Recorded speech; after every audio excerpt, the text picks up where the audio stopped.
Hello, hello. Welcome to Sunday Reading Sprints. Huzzah. I'm here. I'm just gonna assume this is working today because I really don't care to go and check on my phone. Um, it is a cold, rainy Sunday today. Not that cold, but it feels cold. Um, it's just one of those days that feels freezing cold, even though I'm inside with the heat on and all of that.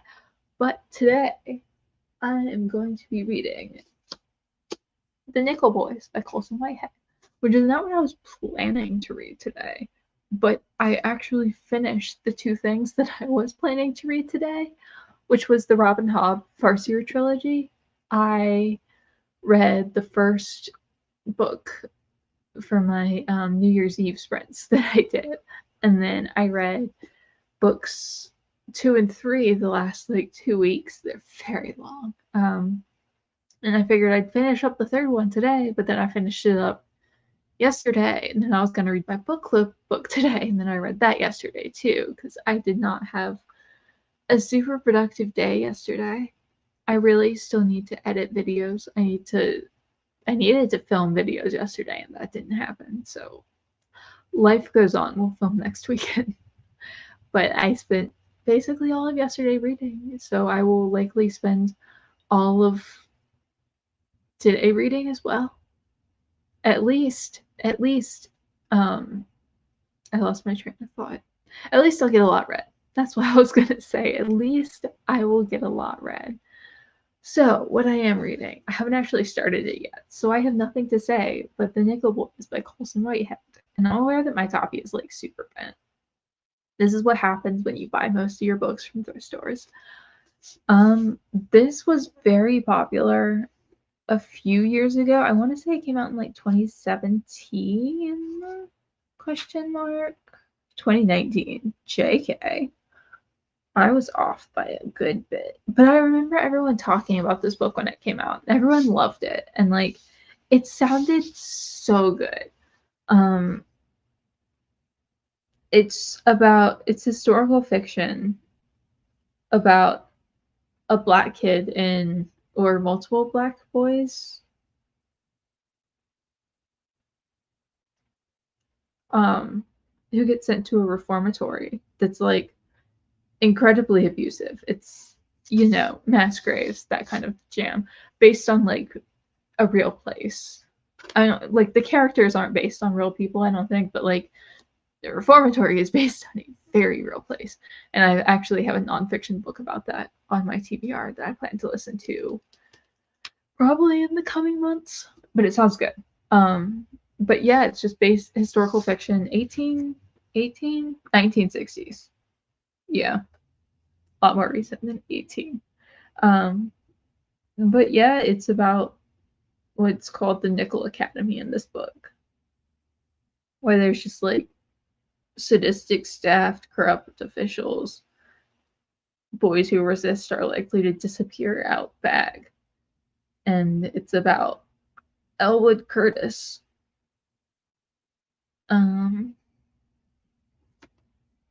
Who gets sentenced to this place. But it's supposed to be good, and when everyone was talking about it, I was like, I will love that. Guaranteed, I will love that. But I think, unfortunately, I just never made a priority of this, so making a priority of it today. And also, if I do happen to read other things, I have my perpetual current read, Spirits Abroad by Sancho, which I have made zero progress in since the first half of December. It's not that I don't like this, it's just that I read a couple and I did enjoy them, but they weren't overly compelling. It's definitely I need to read more to get into her writing style and the story she's telling. And I just never prioritized it, which sometimes happens with short story collections. I just don't bother prioritizing them. So I don't know if I'll be reading this today. I always leave it up here just in case, because I do most of my reading over here. So if I pick it up randomly, it's I have it. Yay. That's about it, I think. Um, started a little bit early today because I was awake and like, why not? Um, I'm trying to think. I will probably finish the Nickel Boys today on account of it's not super long. It's oh shoot, it is shorter than I thought it was. It is barely 200 pages. It is like 210 pages. So I will for sure be finishing this during these sprints. I'm just trying to think what else I should read. I should probably pick up Interview with a Vampire by Anne Rice because that's on my TBR, but I don't really feel like it, so I won't. And I don't really care for any of the other books that are on my 2024 physical TBR because I don't have any out from the library for that right now. So, I don't know. I don't know. I'm trying to think of what I should read later. I'm looking at my shelves. Compel me. Something compel me. I have a middle grade book in case I feel like some middle grade. I think everything I've read so far this year has been adult. Let me check on that. That seems odd that January's almost over and I've only read adult books. Nope, I have only read adult books this year. Weird. I mean, not that weird. I read primarily adult, but still a little bit like I usually throw in some YA, some, whatever. So I do have a middle grade book over here. I also have my nonfiction book club pick, which is the 5, which I have a little bit more than 3 weeks to read this book. It's about the victims of Jack the Ripper, and I don't think I'm going to be starting this now. I've got time later. Like, I'm looking forward to it. I just don't want to read it and then, like, read it all in, like, 2 days. Let me see. It's a little bit less than 300 pages. Like, I don't want to read it all in 2 days and then have to wait, like, 3 weeks for the book club. So I usually start my book club picks about, like, a week before book club. Because I read books quickly. I mean, unless it was something like Anna Karenina, which I knew I needed more time for. But, like, ooh, there are pictures in the middle. Interesting. Okay. But, yeah, I won't be starting this quite yet. This will probably be another week or 2. Will be the project. This is the middle grade that I was thinking of. Every Soul a Star by Wendy Mass. I have no idea what it's about, but Wendy Mass wrote. I'm trying to think of what she wrote. A mango-shaped space. That's it. She wrote a mango-shaped space. Hang on, I'm checking my phone. I have suddenly become paranoid. This isn't working.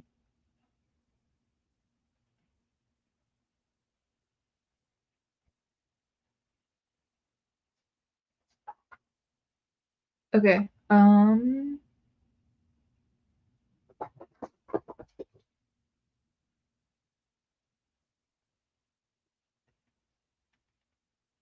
Okay, so I'm gonna assume that's working.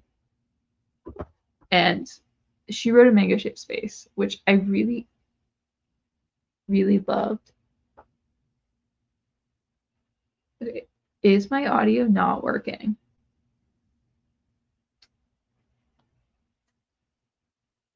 Oh wait, I'm stupid.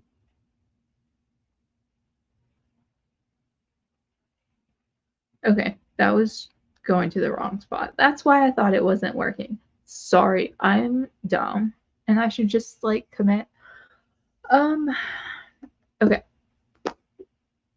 I forgot what I was talking. This I might be reading. She wrote A Mango Shaped Space, which always makes me cry. This is just another one of her books. It's an isolated campground where a lot of people have gathered to watch a total eclipse of the sun. And it's about 3 kids. Yay. That's a possibility.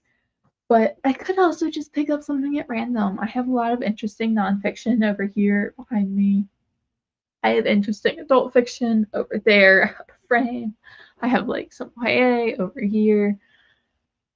It kind of all just depends, but I've been chatting for 10 minutes and filling time, so I'm going to get the first print started. Also, I need to drink something. I'm thirsty. It's a bad sign. Oh, I'm not presenting. Whoopsie. Um, my college soccer, not college, my high school soccer coach always said that if we were thirsty, that meant it was too late. We were already dehydrated. So I have this fear of being thirsty, which I rarely am. Okay. Do I want to go for an hour? Maybe not. Let's say 45. Let's start with 45, and then depending on how I feel, we can go up a little more. Hello, Sherry. Good morning. What are you reading today? How are you doing on this fine, lovely morning? You are the first to join us. And don't forget to hydrate so that you don't become as thirsty as I am.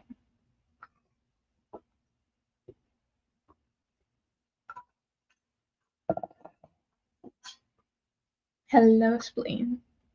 You want to come up? No. Okay. I could use a nap, if I'm being perfectly honest. But that's fine. I don't need a nap. I'm going to get the timer started so that we can read because that is why we are here. And I want to see if I like this book as much as I've always thought I would. So, I will see y'all in 45 minutes. Ooh, hello, Kirsten. I'm here too with a mixture of uni reading and fourth wing. Nice, nice. Are you liking fourth wing so far? I've heard a lot of things about it, and my general assumption is it's not for me, but it sounds like a very good time.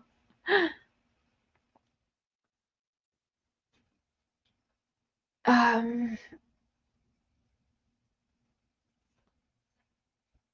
I really am. Oh, good. Oh, good. It's always nice when you're enjoying what you're reading. Yes, probably not your thing. Yeah, but that's fine. It looks fun, and the people who do like it seem like they really, really love it, which is always fun to see. It kind of makes me wish I could get into like the romantasy train because like that seems like a super fun ride, and all those books sound like an absolute blast, and like not my thing, but it looks fantastic. Good morning, Rudy. I'm grading quizzes and work with pages this morning. Productive.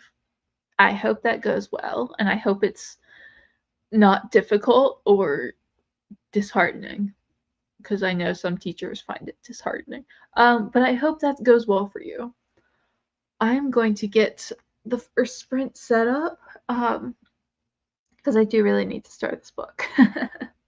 I've been live for like 15 minutes, and usually I'm live for like 5 before I start reading. Okay, so 45 minutes. Jesus, Spleen. Calm yourself. 45 minutes. I will see y'all when we get back.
Hello, hello. Welcome back from that sprint.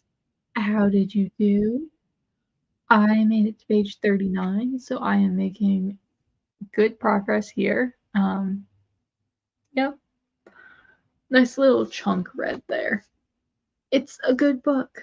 Um, it's as good as everyone says. It's also freezing in my apartment. I apologize. This blanket is not doing enough. um, yes, this is good. Um, I'm having a fantastic time. It's really developing a lot right now, and I feel like it's gonna get sad shortly. There was a prologue that was in the present, essentially as they're discovering a mass grave at the academy, and it's really good. It's so well written. So this is going to be definitely a highly rated one for me. We'll see if it's like 4 or 5. I'm not sure yet. But let me head on over to the chat. Welcome, Elliot. It's nice to see you again. I'm gonna play another game of. Oh, that's so weird. I'm gonna play another game of Dead by Daylight and then start sprinting. I want to finish Bridge of Souls today. Nice. I hope you're having fun playing your game. Um, Good morning, Nicole. Reading and trying to finish Eye of the World today. Nice. Is that Eye of the World? Is that Wheel of Time? Yes, that's the first one. How are you enjoying that? I've heard lots of mixed things about the Wheel of Time series. Um, welcome. I'm reading The Three Musketeers by Alexandre Dumas, and I think it's going to be my favorite book of all time. Nice. That's fun. That's super fun. What is it that you like about it? Because I've never read him before, and I actually don't think I own any of his books. I own a lot of classics, but not any of his, which is a little bit odd, but maybe I should go searching. Sherry spent 10 minutes doing my Velma impersonation, but finally found my glasses. I have also done that. I went swimming for the first time earlier this month in a long time, and because my vision is so terrible, I never take off my glasses, so I never think about my glasses. So I just like went underwater with my glasses on. They fell off, and I spent like 10 minutes swimming around the pool trying to find them. Couldn't see anything. Don't swim with your glasses on, I guess, is the moral of that story. It's it was an experience. But this is what happens when you're not used to swimming.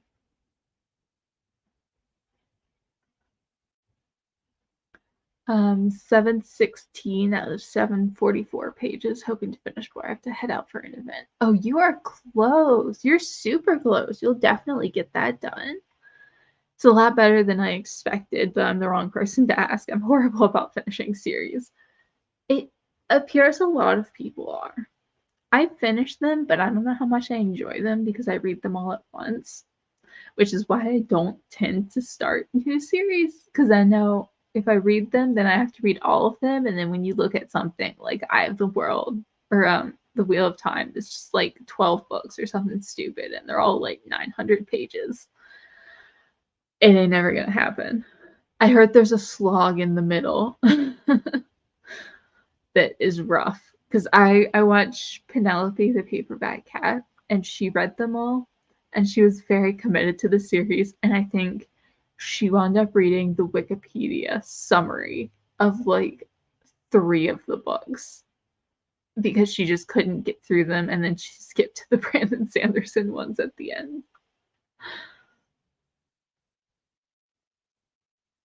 I thought you've read The Count of Monte Cristo. No. I read Anna Karenina last year.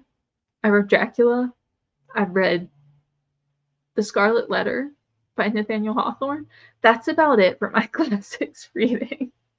I am not big on classics, mostly in terms of like intimidation. I am interested in them in theory and I enjoy them when I read them, but I do not pick up many. Anna Karenina is like the biggest that I've read so far. I mean, I think I've read a few others. Like I read an H.G. Wells, I've read Lord of the Rings, but I have very little experience with classics. I'm so excited to read The Three Musketeers, hopefully this year. I hope you like it. I really hear great things about him. I think this year I'm trying to get to The Picture of Dorian Gray, which we are planning to buddy read, group read, read along. I don't know. At some point, it's just going to be a read along. Um, Wuthering Heights, because everyone just keeps talking about it, and everyone says what I liked about Anna Karenina is also kind of in Wuthering Heights, and my friend who really, really hates Wuthering Heights also hated Anna Karenina, so like that gives me great hope for it. I would like to read Les Mis. That could be like my big one of the year. Like I did Anna Karenina last year, I could do Les Mis this year, and then I have a whole shelf of classics. So those are like the three that I would really like to prioritize this year.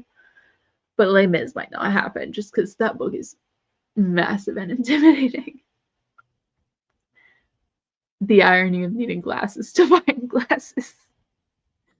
Yeah, I have terrible vision, so if I put mine down and I don't know where they are, I can't find. Like I literally am just like, where are the glasses? Because I can't see them if I'm more than like 6 inches away. So I'm like looking at all the tables, like, where are they? It's misery. Like there should be a workaround by now for finding glasses. I don't know why there isn't. There should be. We're in the 21st century. I have my water and snacks and my book and I'm ready. Nice. We will have to get started soon so that you can get some reading done. Exactly. Yep. It is everything. It contains action, chivalry, romance, and the two coldest antagonists I've read so far, Milady and the Cardinal. Okay, that sounds good. That sounds really good. I hear wonderful things about it. Everyone who's read it seems to really love it. It's just so long that I think it puts some people off, but I'm gonna have to read it at some point. Maybe a little bit in the future. Maybe. Um, Perhaps not this year. This year I would like to be the year of Les Mis, and I don't think I could commit to two lengthy classics in the same year. I've just got to a point where I can get like one classic done in a year. I always have to put them in the same place or I'm often late to work. Yeah, mine go right beside my phone on my nightstand. Like if I reach over to grab my phone, I hit my glasses, and if they're not there, I'm never going to find them.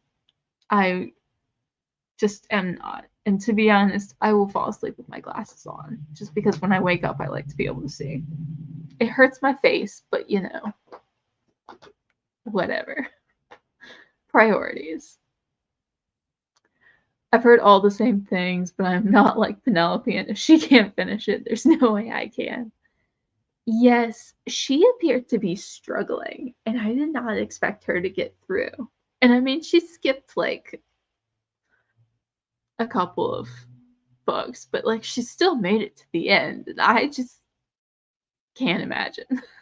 I really can't. Like, I struggle with like 250-page books that I'm not enjoying, let alone like a massive series that just goes on forever. Um, Not gonna try to pronounce those names, but all those characters are just too good. Their relationship dynamics is like a breath of fresh air. Cool. See, that is what I liked about Anna Karenina, was just that like all the interpersonal relationships and the way they like intermixed and how everything was kind of like worked together so well. So that sounds really, really good. I'm glad you were enjoying it so much. Tracking device on glasses. Find my glasses. Yes, but where will the tracking device be? Because if I've lost my glasses, I can't find anything else either. Welcome, Julia. OMG, how did I never find this live before? This is exactly what I needed. Yes, welcome. We do lots of reading here. We chat in between, but there's lots and lots of reading to be done. I'm not sure whether to read Lucky Purr by Henrique Pontoppidan or Dinosaur Battle for New Orleans by Dane Hatchell. I have heard of neither of those, but just based on the titles, Dinosaur Battle for New Orleans sounds like a ride, and I vote for that. Just solely based on the title. I have no idea what that book is. That is wild. Les Mis is my favorite book ever. Yay! I hear good things. Like, again, as with most classics, I hear very good things. And I have a copy on my shelf that I bought the other year. It's really pretty. It's this really nice hardback, which I should really not buy giant classics in hardback, as I have discovered from reading several giant books recently. They hurt my wrists, but it's super pretty. I want to read it this year. I'm very excited. Everyone always talks so highly of it, and it sounds fantastic. And I really love the movie with what's his face, Hugh something. I can't think of his name. I know his name. I swear I know his name. I'm bad with names. I don't know if anyone here has read the Shatter Me series, but I'm literally in the last book and I'm so scared to finish. Oh, I haven't, but I'm glad you're having a good slash terrible time. That's how you know it's a great book, when you're equally having a good time and a bad time. Those are always the best. Honestly, Apple needs to be able to add glasses to Find My. It would help, but I don't know. I can't really read my phone without my glasses. I mean, I can, but it has to be like this close to my face. Like, so it's not super helpful. I'm excited to finish this book, but it's the last in the Cassidy Blake, and I'm nervous it's going to be anticlimactic. Gallant was such a bad conclusion for V. Schwab, but that book was 90% vibes, 10% plot.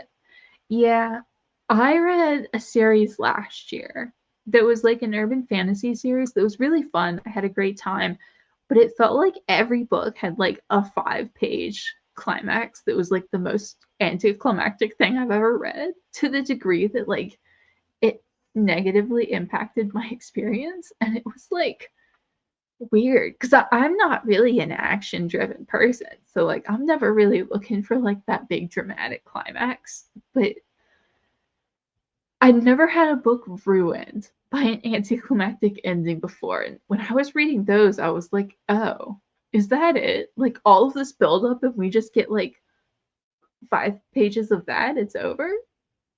It was unfortunate. Like really great series. I still really loved it. But it was it was sad. And it did make me understand the complaints about anticlimactic endings. Because I don't read a whole lot of like fantasy sci-fi dramatic things, like sometimes, but not tons. I read more contemporaries, and those endings can be very, very quiet without ruining the book. What is your current read? For me, assuming you're asking me, I don't know if you are. I am reading The Nickel Boys by Colson Whitehead. I just started it in these sprints, so I'm only like 39 pages in, but it is historical fiction about a reformatory for Black boys in the 1960s, but it ran up until very recently. It's based on a real place, and it's basically just about the tortures and abuse and killings that went on there. It's, again, based on real events, but a fictional story and a fictional. It's the Nickel Academy in this book. I don't remember what the real place was called, but yeah, it's essentially just based on one of the reformatory schools they found a mass grave at. And this book is kind of telling the story of a young boy who gets sent to it and all the traumas that happen to him. It's good. Again, I'm only like 39 pages in, which is why my summary kind of sucks. Because I really only know what I've heard / what I've read so far, which is not tons, but it's very good. Colson Whitehead is like a classic. Honestly, same. I don't mind a non-dramatic, no action-filled book, but if you're gonna build a tense mystery, it has to end well. Yes, it does. I like quiet books, so a lot of what I read is like very quiet, doesn't really have a great ending type of book. But there have been some books I've read where the ending is just like doesn't match. Like if you're gonna have like lots of action, lots of building to something, like you have to build to the something. Like the something has to exist and it has to be bigger than what you've built so far, which I think is a problem with some series and like TV shows. I feel that a lot with TV shows where like they keep having to like outdo themselves and either they fail or it's stupid because they've like built up too much. But again, not really a problem with what I read most of the time because I read very quiet, low key things. I should honestly read more historical fiction. I usually think it's interesting but hard to pick up. Yeah, I read historical fiction a decent amount, I think. I don't really know. I go for realistic fiction. So, like, I kind of often mentally, by accident, lump historical and contemporary in, like, together, even though they're different, because it makes up that nonfiction make up most of what I read. So, it's like my realistic reads are kind of against this, sci-fi fantasy reads. But yeah, I do read a decent amount of historical fiction. I like this one. I just read a historical fiction yesterday that I didn't like as much. And then I read some thick fantasy before that. So I read a variety, but historical fiction is nice. Do you have any recs for a good historical fiction? Some of them sound boring, but I think I've just found the bad ones. My favorite book of all time is historical fiction. I'm trying to think if I should go get it. I don't know where it is on my shelf. Do I see it? No. Okay. The Unseen World by Liz Moore. It's a kind of historical fiction, kind of genre bending. It's adult, but it is about a young girl growing up in, I believe, the Boston in the 80s, primarily set in the 80s. And essentially, her father is diagnosed with early onset Alzheimer's, and it's about her growing up with him. And he is the head of a lab at MIT, a computer lab, doing research. And it's kind of about her trying to figure out um, kind of who he was. Because after he's diagnosed with Alzheimer's and after he starts kind of losing his mind, she starts to figure out that some of the things he said to her haven't really lined up with reality, and he starts saying things as he's kind of losing his memory, like mistaking her for someone else, claiming he has a different name, stuff like that. And it's kind of her journey to figure out who he is, but it also like goes into the past, like his past, so it goes back to like the 1930s, and it goes like kind of up until present day a little bit and maybe a little bit in the future. It has like the smallest touch of sci-fi.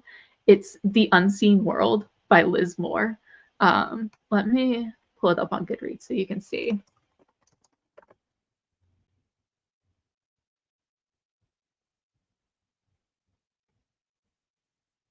Let me pull it up. Ba-da-ba. There we go. This book, The Unseen World by Liz Moore. I love it. It is a little bit slow. It's it says contemporary, but it's set primarily in the 1980s in Boston. So I would say historical fiction. It spends more time in the past than the present. so I consider it more historical fiction than contemporary. It's got a little bit mystery. I would not say thriller at all. Don't expect a thriller. It has some mystery elements. It's a little bit lit fic. It has a touch of science fiction. It's kind of like everything. I really, really love it. I think it's fantastically well done. But yes, my 5-star review because I reread it. It's my favorite thing.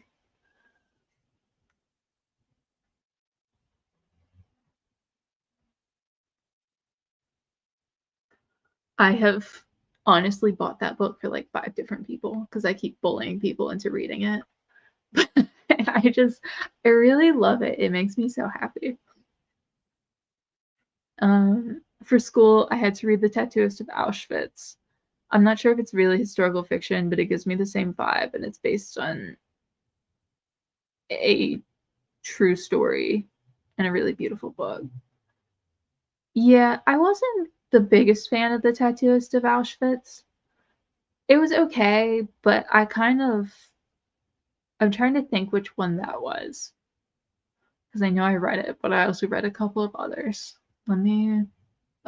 Was that the one that I didn't think she was a great writer? Or that was the one where she was a playwright, wasn't she? Ba-da-ba.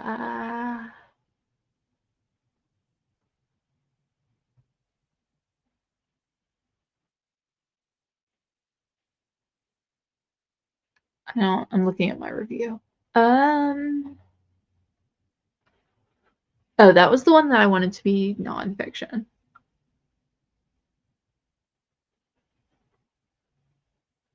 Yeah, I mean, I gave it 3 stars. I didn't think it was bad, but it didn't hit me the way that everyone else seemed to love it. I just, I don't know. It was kind of an iffy read for me. But a lot of people do like it, and I know she has like at least one sequel to it. I just kind of read that and kind of felt like I wished I was reading a nonfiction account of his real story instead of wondering how much she had fictionalized and what she'd done with it. Nice. Nice. I hope you like it. And if you don't, that's fine. If you hate it, that's fine. I won't be offended. But it is like maybe my favorite book of all time. Um, Maybe historical mystery is more my vibe then. Maybe it's that book is weird because like it is historical fiction. It wasn't tagged that on Goodreads, but like it's primarily set in the 80s and partially set in the 30s and the 60s and like a little bit set in present day, but like that's a small part of the book. But it also has like sci-fi elements and like coming of age elements, and it's definitely an adult book. It's not a teen YA novel, but it's so good. It's so well done, and it's so sad. Um, I remember I read it not too long after my grandmother passed away from Alzheimer's, and I just remember thinking like how accurately she wrote Alzheimer's and like how real it felt, and it was really really great. It just kind of I don't know, it hit me really hard. I need to reread that. I've only reread it once, but it's my favorite. It's one of the 2 books that I always list as like my favorite book of all time. Um, I'll read Anna Karenina after I read Don Quixote. Your review of Anna Karenina really convinced me to put it on my TBR. Also, the farming stuff. There's a lot of farming stuff in that book, which I didn't mind. I wished I understood it better, and I couldn't really find any resources to understand it better. Like I just wanted to like grasp what he was talking about, and there was like nothing. I was like, please, like I was trying to use Spark Notes and stuff to help, and it just wasn't like I was like, can someone just explain the farming? Like I don't understand the farming. I'm obsessed with classics right now. OMG, the farming. Pages and pages of Levin sitting and walking in grass. Loved it. Yeah, Levin was kind of a vibe. Levin just be over there like, let me have like a 5-page inner monologue about what it means to be a farmer, and then maybe this is what I think. Maybe I'll think on it more tomorrow, and then just move on. And then we'd cut over to like Vronsky shooting himself in the chest because he's lost the love of his life. And it's like these two things should not be in the same book. Like these two characters do not relate at all. It was great though. I loved Levin. Like I mean I hated Levin, but I loved him. My favorite line was how after pages of his inner monologue, Levin rolled over to his other side. Yeah, it was one of those things that, like, I think it was meant to be funny. Like, I think, but with classics, I can never quite tell. And it was just like, I loved he would get into arguments with people and then he'd get all mad because he wasn't like, he had no convictions in like his own beliefs. Like, he was never like fully certain of what he thought. It was funny. Um, we've been talking for a minute. I usually don't chat this much during my sprints because I like to like read. Because it's been an hour and a half and we've only done one sprint. So I'm going to set up the next sprint so that we can get some reading done. Why is this not presenting? I'm not. There we go. Oh, why is it at the top now? Okay, fabulous. 45 minutes. Let's all get some reading done and be productive, and then we can come back and chat more. So I will see y'all in 45 minutes when the little kitty meows.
Welcome back from that last sprint. How did you do?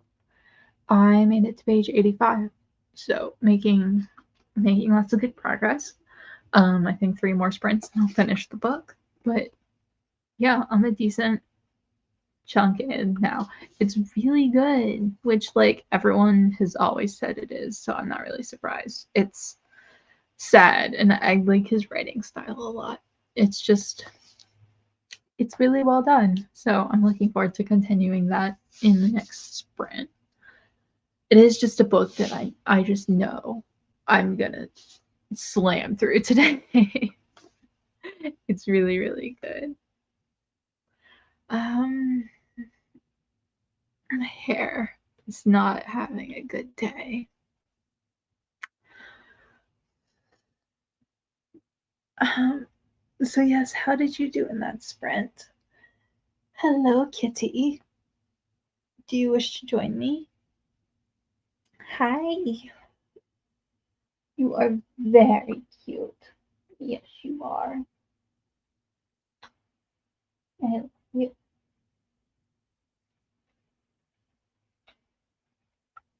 I know. You are super duper cute. You come over so everyone can see how cute you are, Angel. She is departed. She never sticks around long, and I think she's getting fed soon. If she didn't get fed during the last sprint, I don't remember. But yes. Welcome, Brooke. Just joined a few minutes ago, but hoping to read some more of Too Late. Nice, welcome. It's nice to see you. We do lots of reading sprints here, so you'll get a lot of productivity done, hopefully. Um, Elliot got through the second part of the book. It's 5 parts, 58 pages, and we had a really tense moment. One of my favorite characters came back. Sounds like a good time. Sounds like a good time in that reading sprint for you. Good morning, Jessica. Welcome. Going to be reading Go Hex Yourself by Jessica Clare for a while because it's due back at the library and requires 0 brain cells. Perfect kind of read. Bravo. I hope you enjoy it and get it done before it's time to go back. Also seems like a minor plot point from book 1 is getting resolved. Nice. Sounds productive. A lot happening in the book right then. 712 out of 744, definitely about to end on a cliffhanger. I may have to follow Penelope's lead and check Wikipedia summaries. It seemed to work well for her. She said there were several books in the middle where nothing was happening, so she just read the summaries, and then showed up for the Brandon Sanderson books at the end. It seemed to work well for her, though, so no judgment. Um, we love a 0 brain cell book moment. Just cleans the brain pipes. It absolutely does. Love those books.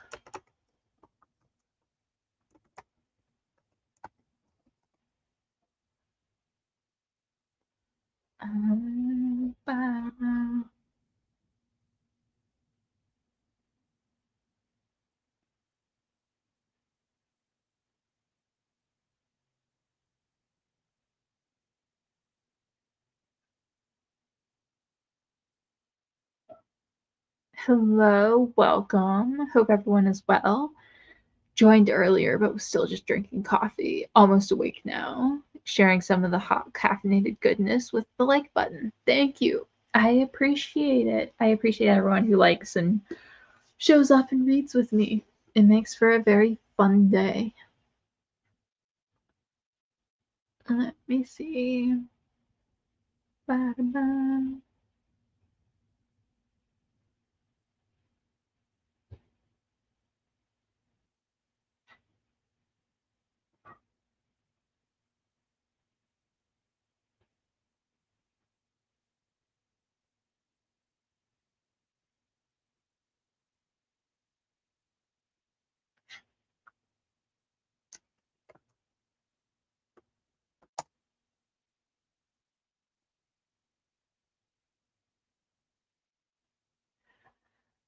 Um, quiet chat this time. I was looking things up on my computer.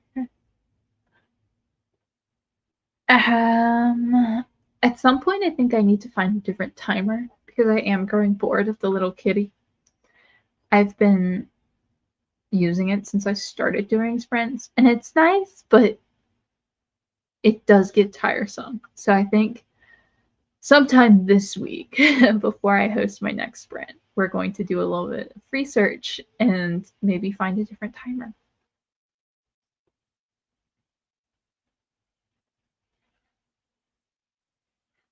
Been checking for sprints and adding them to Read with Dr. B's sprinting database. Make it to reading soonish. Nice. Yeah, we sprint most Sundays, every Sunday morning, pretty much, basically. The cat makes me jump sometimes. Yeah, it can be a little bit abrasive, but I don't want to just like put another one on and see what happens. I want to actually like figure out which timers are nice to listen to because some of them are brutal. Some of them sound like alarm clocks, and I'm not here for that life. So we're doing the kitty today, and maybe I can find something a little bit gentler for the future. I like the kitty. It's just a little bit like in your face at the end. Study with me IO is a nice timer. Okay. I will look into that one. After tackling part of Babel and almost finishing The Great Gatsby, my brain needs a break. Yeah, those are some thought-provoking books. It's nice to have a little like brain-free moment after those. How are you liking Babel? I always pronounce it both ways because, like, I know it's Babel in America, but I follow a lot of British booktubers who always say Babel. So in my head, it's just equally both. But how are you liking that one?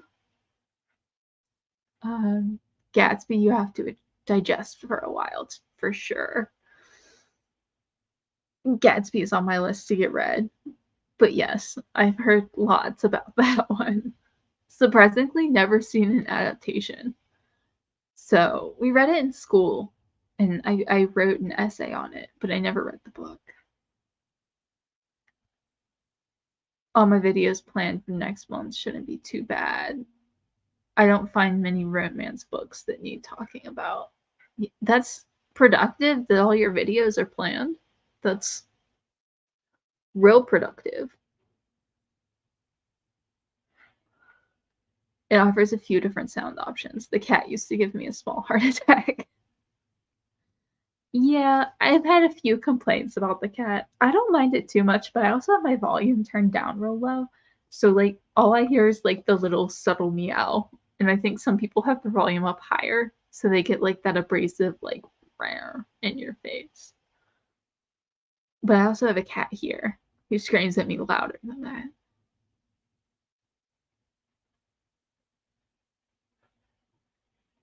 I heard one that is a lady talking to you. Time to focus and good job, let's take a break. I don't know how I feel about that. That might be a little too like school vibe for me.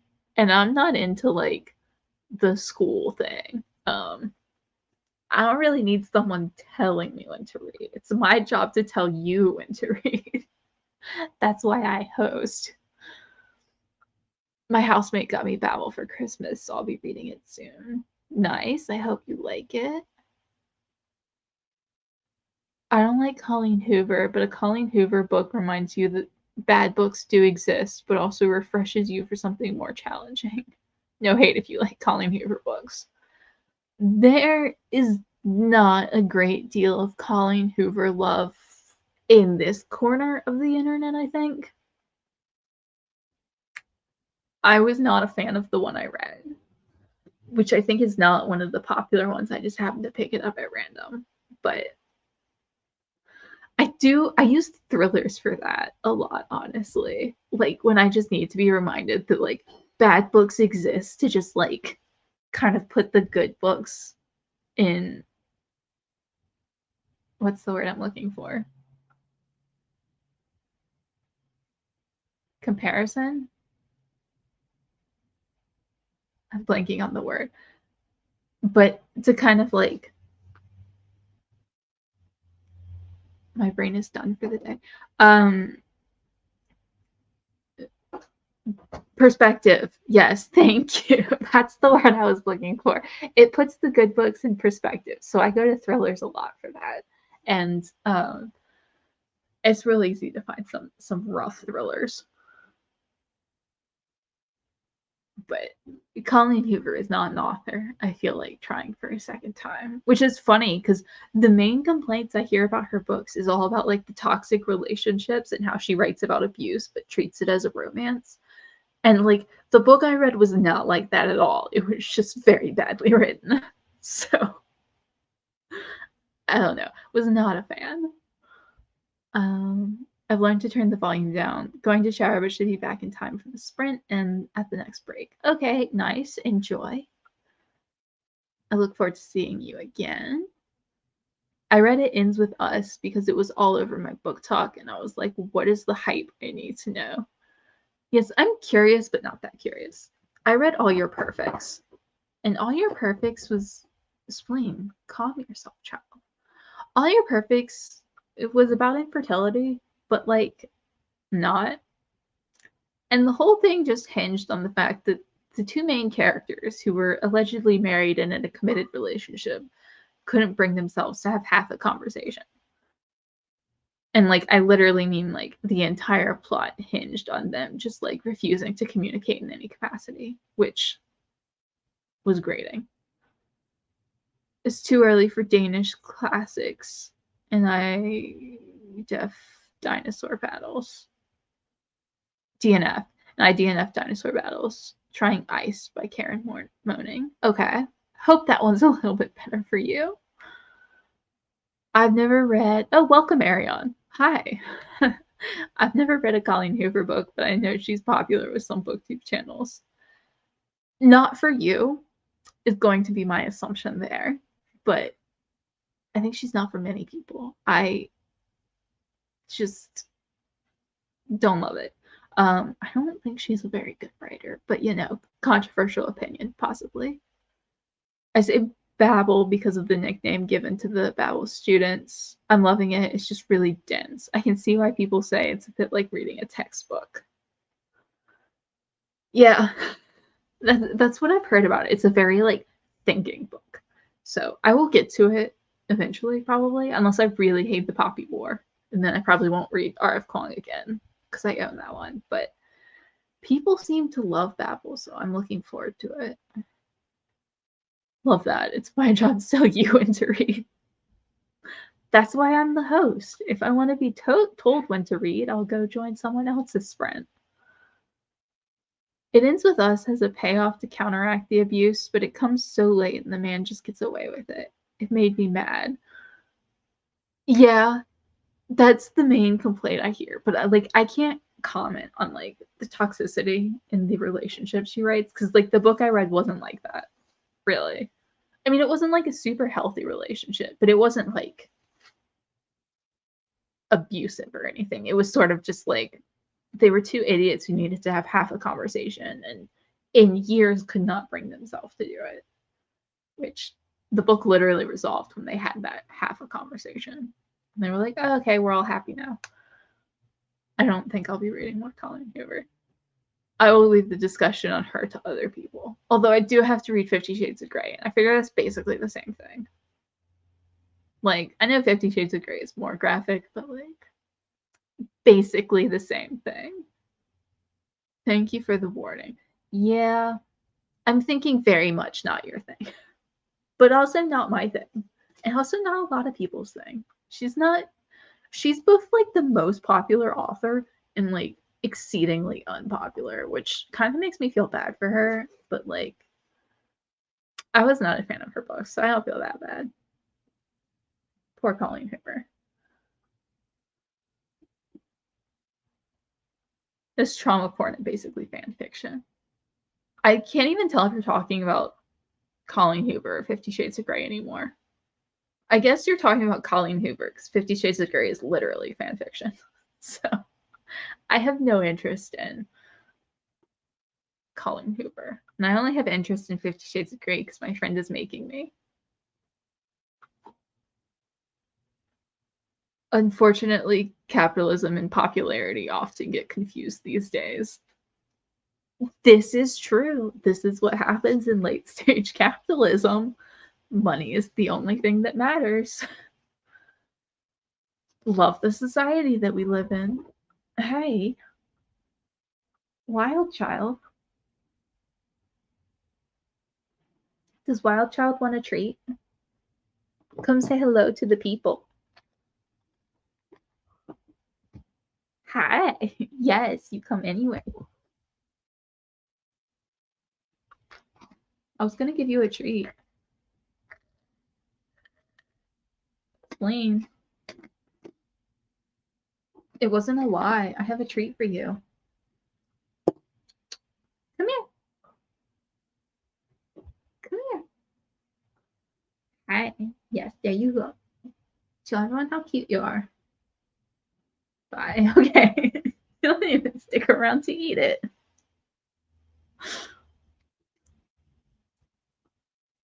About what you said about Colleen Hoover and 50 Shades of Grey? Both. Okay. I know the reference. I've not seen the movie. But I know what the reference is from. Hello. That was the only one I'm giving you. Yes. But you're welcome to join us. I should watch that movie. I think it was a movie. I think she gets fed soon. Or she got fed in a no, she gets fed soon. In like a minute. So that's why she's being like manic everywhere.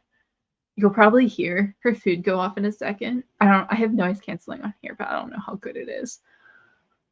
But she gets automatically fed. 50 Shades is rough in more ways than one. My friend read it, and she insisted that if I had to suffer through the book, or that if she had to suffer through the book, then I have to as well. And I own all of them. Like, not the trilogy, but like also the three that are from Christian Grey's perspective. And they're so, one of them is 750 pages long, guys. Like, I don't want to read them, but like, I own them all. They're just, oh, there's so much. They take up like half a shelf.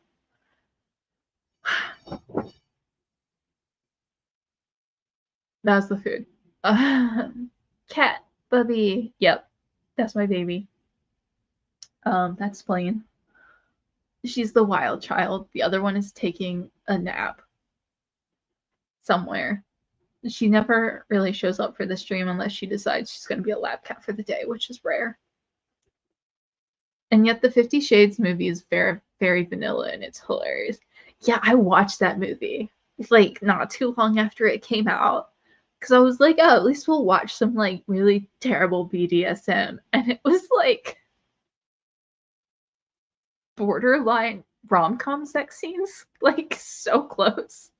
It was just like super vanilla. And I was like, the whole point of this, like the whole point. Granted, I don't know how you make it in like a non X-rated format because it was just like erotica. Like that's what the books are. So I don't understand like why they thought making the movies would work well. But like they didn't even try. It was just like I mean, I only saw the first one. I didn't watch the whole trilogy. But it was just so bland. It was like shockingly bland. I don't really understand how they went from those books to like that movie. It was they made some choices there. I couldn't bring myself to watch the other movies because the first one was just it wasn't even like funny to me. It was just boring. I'm hoping the books are funnier because I can get behind like I've seen some quotes from them and they give me hope that I will enjoy them in a like humorous type of way. But I'm really not looking forward to reading them at all. Um, don't forget to hydrate. Perpetual hydration reminder.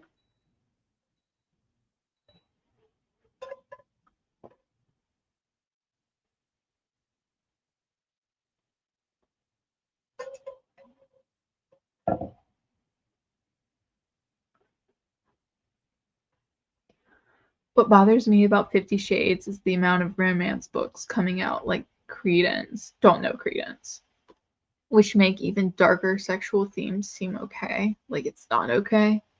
Yeah, I stay away from dark romance. I like when very dark things happen in books. Like, I mean, I'm reading this right now, which is full of like all kinds of abuse and torture and stuff. But I it's gross to me in romance because the whole point of romance is the romance. Like, I can't read a romance novel if I'm not rooting for the main couple and if one of them is raping the other one, which I have seen before. Yikes. It's like I don't that's not romance. That's just straight abuse. And it's like I picked up one dark romance book because I was looking for romance at a point in time like a year or two ago because I was just like in a big romance mood and I like darker themes in my books and I picked up one and I wound up DNFing it because it was just super gross. Like it was wildly gross. Like they were just the dude was like stalking her, like legit stalking in like a he should have been arrested type of way. And it was again, love those themes in books. I love reading about topics like that. I really like My Dark Vanessa, which is about a romantic relationship between a teacher and a student. But like it's not a romance novel. Like that's why I can enjoy it. Like I can't enjoy those topics when it's like okay, because in romance novels, if it's happening between the two main characters, it's inherently treated as okay because it is a romance and is gross. I'm just gonna say it. Credence is about incest with an underage girl, just FYI. I won't touch books like that. Yeah, same. I mean, if it's like a romance novel, if it's like not intended as a romance, if it's just written like this is a bad thing, 100% will read that. But totally agree about that. It's some of the romance books get really gross. Like I've seen them and I'm like, that's not romantic. Like that is a horror novel or a thriller novel. I'd read that, but like not if these two characters are gonna get together into the in the end and live like they're happily ever after. Yikes. So after that lovely conversation about all the things that are wrong with the world, who's up for another sprint? Oh yeah, if it's under the guise of romance, I'm just like, how? It's just romanticized abuse. Yeah. It's I don't know. I see descriptions of these books and I'm like, that's just straight abuse. Like I don't get it. And I don't even mean like BDSM or anything, because that's like consensual. Like not the way that 50 Shades does it, I think. But like in general, you know. But like stuff that is just like actively abusive and gross and you know, there's a lot. I don't know. The whole dark romance genre, it seems like half of it is just like dark themes that the main characters are in, and then half of it is like the main characters are off doing gross things. Let's do it. Okay, sprint time. I'll stick to books about ghost hunting teens who nearly die every other chapter. That sounds like a lot more fun, to be honest. Okay, 45 minutes. I think in talking about romance, we lost half the chat. Sorry, guys. Not everyone wanted to hear that, I think. Oh, well. Okay, so sprinting time. Let's go for 45 minutes, and I'll see you when we get back.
Welcome back from that last sprint. How did you do? I made it to page 137, so making good progress. I've got like 2 more sprints to finish the book. It's really good. It's really sad. We skipped to, I don't know if it's present day, but it's like after the fact. And I'm not really sure what we're doing there, but it's really good. I'm really enjoying it. I mean, like, it's one of the books that everyone said was fantastic, like 4 years ago, 5 years ago when it came out, and I'm only just now reading it. And it's just like, yeah, everyone was right. Definitely worth the read. Over to the chat. I hope you have a good night, heading off to bed. Thank you for showing up. I'm sorry that time zones make it difficult for us, but I always appreciate you stopping by. Jessica made it to chapter 13 of Go Hex Yourself. Really enjoying it so far. It's about a girl who goes to work for a 1,000-year-old witch as her assistant, and I'm guessing falls for the nephew. That sounds lovely. That sounds so fluffy and brainless and happy making. I hope you're loving it, and it's just giving your brain the break that it needs. 7:38 out of 7:44, but I have to go to a work event now. So close. Oh, you're only 6 pages. Take it to the work event. Just ignore work people. Read your book. Screw work. Who needs money? We don't live in a capitalist society. Just read all day. But I hope your work event goes well. And I hope you're able to finish the book really soon. Because being 6 pages from the end and not having the time is just rough. Okay, but why does Go Hex Yourself sound good? It does. It sounds like a time. It sounds like an absolute blast of a time. I may have an idea as to who the secret bad guy is because there hasn't been any talk of bad guys yet, and I'm nearly 100 pages in. Libby version. Okay. It's always good to know where it's going. I hope. I hope it's not exactly what you expect. I hope it continues to be a good time.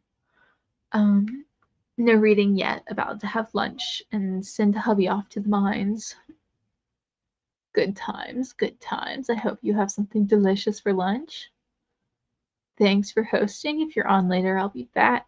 Happy reading, everyone. So long, Nicole. I hope you get through the work event okay. I hope it's not rough. And I will be here for a while. We'll see how long. Because it's been 3.5 hours already. But today is one of those days where it doesn't feel like 3.5 hours, so we might go for a good long time. So close. Yeah, Nicole needs to blast through those final 6 pages. Have fun at the event, though. Hopefully, since it's for work. Whenever people do work stuff, I'm always just like, I hope it doesn't suck. I don't expect it to be amazing. I'm not hoping you have a good time. I just hope you're not suffering. Part 3 read, 67 pages. Oh, nice. You are blasting through that. You're getting tons read. The next part is going to be the big fight, and I'm so ready. The first book was a 5-star, second was a 4-star, and this is probably going to be a 5-star too. That is fantastic. I'm glad that you're loving it so much and that the series has gone back uphill instead of just continuing that downward trajectory. Oh no, Nicole. Just read it on the way or take it with you. I hope you have fun. Yeah. That happens to me at work sometimes where I'm reading on my lunch break and then I'm just so close to the end and I just can't get there and it's just pure suffering when you're just like that close and you're just like, I need 5 more minutes, just 5 more minutes, and you just don't have that 5 minutes. It's so brutal. Don't forget to hydrate.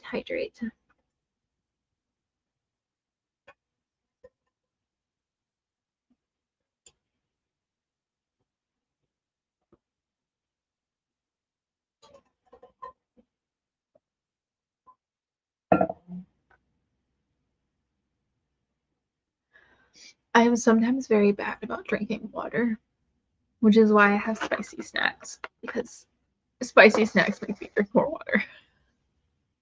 That's what I'm snacking on when you see me eating while I read.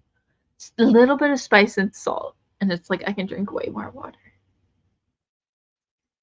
The price guide to the occult was a 2-star read, so I need something good. Oh, that sucks. I don't know if I'm aware of that one. I'm trying to think. And like I think I've heard of it, but there are so many books that have similar names like that I'm just not at all aware of what's going on. I also haven't watched YouTube stuff at all this week, which is my bad. I usually try to watch y'all's content, and this week has just been not it. I've just been reading instead. Uh, I still need to edit too. I haven't edited my videos for the week, which is kind of a problem. Uh, Sorry, I'm trying to like keep up with life things as well as sprint. But nothing interesting is going on.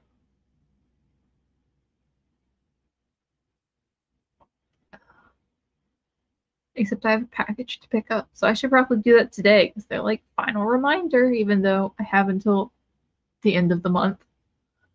Like, stop giving me final reminders about stuff that I still have several days left to pick up. All right. So since we're all pretty raring to go with our reads, everyone's having a good time. How do we feel about jumping into another sprint pretty quick? It was like every chapter a new element was added, and it was only 280 pages. It needed to be longer, or even a duology. Oh, I hate books like that just like cram so much in and just clearly don't have the time to actually like explore anything. It's like fully commit to like what you're doing or cut stuff out. Like if you're going to be short, you have to be kind of limited in what you're writing about, which is kind of my biggest problem with this book. It's so short and it talks about so much that I just wish it had more time for all these issues, and it's just like it's really good. I just wish there was like a little bit more time to explore things because it feels like we're going through pretty quick. Also, it kept repeating the animals had disappeared from the island. I was like, I get it. Oh, I hate books that do that. That's one of my pet peeves when they just keep reminding you of something or they keep like pointing out something that you don't know. And they're like, "Oh, look at this thing. Do you remember this thing? Like what about have you thought about this like right here? Like we need to talk about like okay, you brought it up 16 times. Like I got it. We're not stupid. Like you tell us 3 times. That's good. You don't need to like go after that."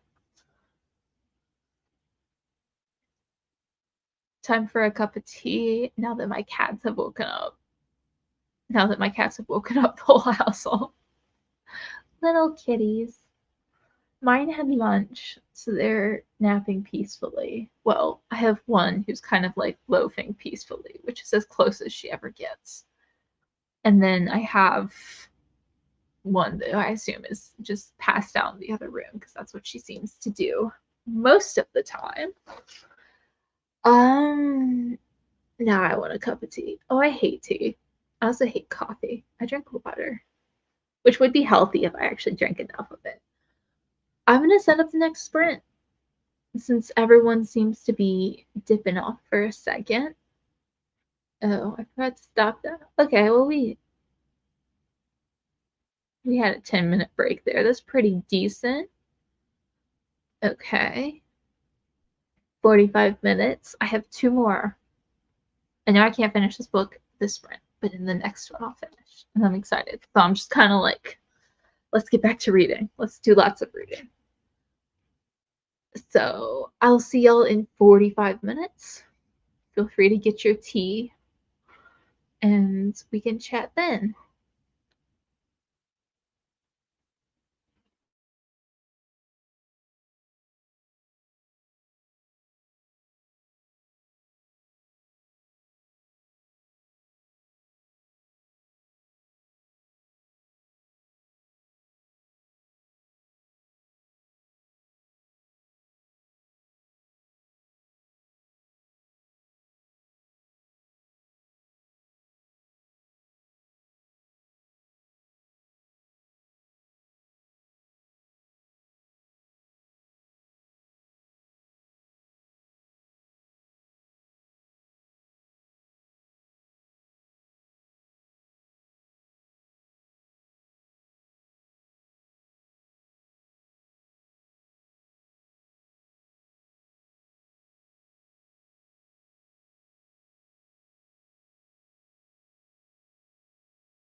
Welcome back from that sprint.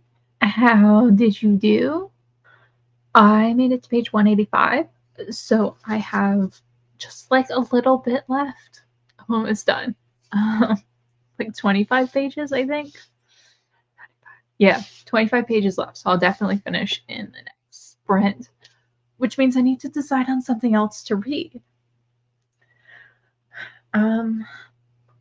I don't know if I'm feeling more adult fiction.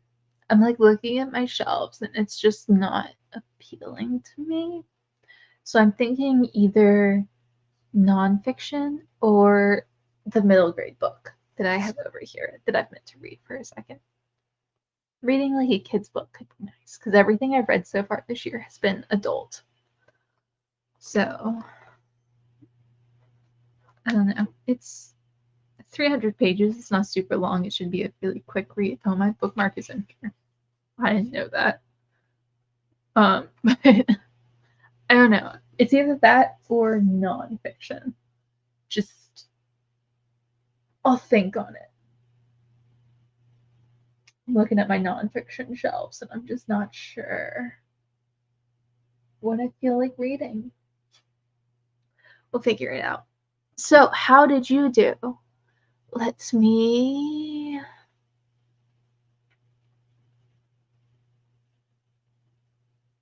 come over to the chat. Oh, people are saying things. Hello, people. People feeling chatty. This is the sweetest, funniest thing. The main character is finally starting to realize what is happening. I think the shock is about to hit. Yay! That sounds like you're having a really good time. And she just called the nephew to help her. That sounds like such a cute book. I read the fourth part. It's not the big fight, but it's coming, and I'm not ready for this series to end. I also don't know what to read next. Same, though. We can struggle together. It is middle grade, but it's so perfect. Clean plot, great characters, well chosen setting. Just the perfect series, no doubt. That's so wonderful. It's so nice when you read something that is just like so perfectly done for what it is and just like hits the vibe absolutely right. It sounds like you and Jessica are just like having amazing reads right now. um Middle grade. Join me in the fun cozy times. Not that I'm reading middle grade right now. Okay. Middle grade it is perhaps. And middle grade is pretty quick to get through, so I shall read that. Finished Fourth Wing. I did not see the twist coming, which is nice. Yay! So much fun. I heard the second isn't as good, so I'll maybe wait a bit for that one. Yeah, I've heard mixed things on the second one. Like, some people seem to really, really love it, which is nice, and then some people seem like they just don't think it's a very well done book. So, hopefully, when you eventually get to it, you will enjoy the sequel. Because I know they're so long, and if you're not enjoying those books, they can be a lot because they're so long. We vibing over here. Oh yeah, we hella are. Complete vibes. Just like absolutely. Well, I mean, after I finish this, because this is not vibing. This is suffering. But once we move on from that, definitely vibing. I like both Fourth Wing and Iron Flame, but waiting may be an idea because of the ending, and the third book is not coming out for a while. Well, that's good. At least there's someone who likes them both. Hopefully, you agree, Kirsten, once you eventually get to it. We love middle grade vibes. Yes, we do. I really don't know what this one is going to be, though. It's about three kids at a campground where a lot of people have gathered to see a total eclipse of the sun. And it says 3 lives are about to be changed forever. And to be honest, that's as far as I read on the back. It like goes into detail on like the characters, each of the 3 main characters, and I just haven't read it. There's 2 girls and a boy. That's about it. But I do like Windy Mass. Like, a mango shaped space makes me cry so hard. Like, it just makes me bawl my eyes out because of all the cat stuff in that book. and I'm having a great time. Well, I've heard Iron Flame is what they're calling fast literature, like fast fashion, where it's not well edited. Not my comments. Yeah, I've heard that. I haven't read it and won't be reading it. It's not my genre. So, like, I can't really comment on the quality of it. Some people seem to like it, so good for them. Um, but yeah, I can't really. I don't know. I get the comparisons. I don't think it's quite the same, but I do understand some of the comparisons being made between the current market in literature and fast fashion. I wasn't reading. I got into a technical fight with my library website. It's not good, and I was trying to check out ebooks and couldn't. And then the Libby app said I had too many holds. Oh no. I hate my library's website. Trying to search through their catalog is the most miserable experience, and it's just not well formatted. And I just like don't understand. Like it's so bad, and it hasn't changed in like 15 years. And it's like at some point you'd think they would fix it a little bit. And I hate the holds thing on Libby because one of my libraries will let me check out. I think it's like 100 or 1,000 books. It's something stupid, like a truly stupid number of books that I can check out, but I can only put 10 on hold. And I'm like, why? Why? Like I can put things on hold more than I can check them out.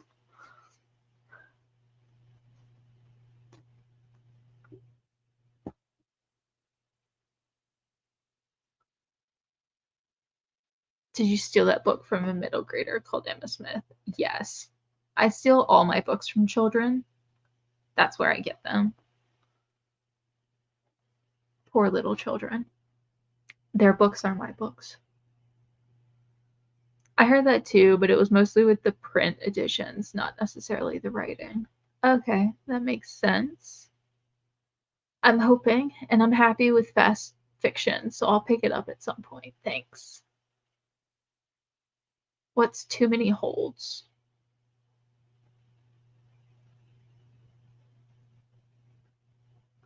And bookshelves, I don't know. I only have 19 holds, and I've had more than that before. I think it's an error with the ebooks.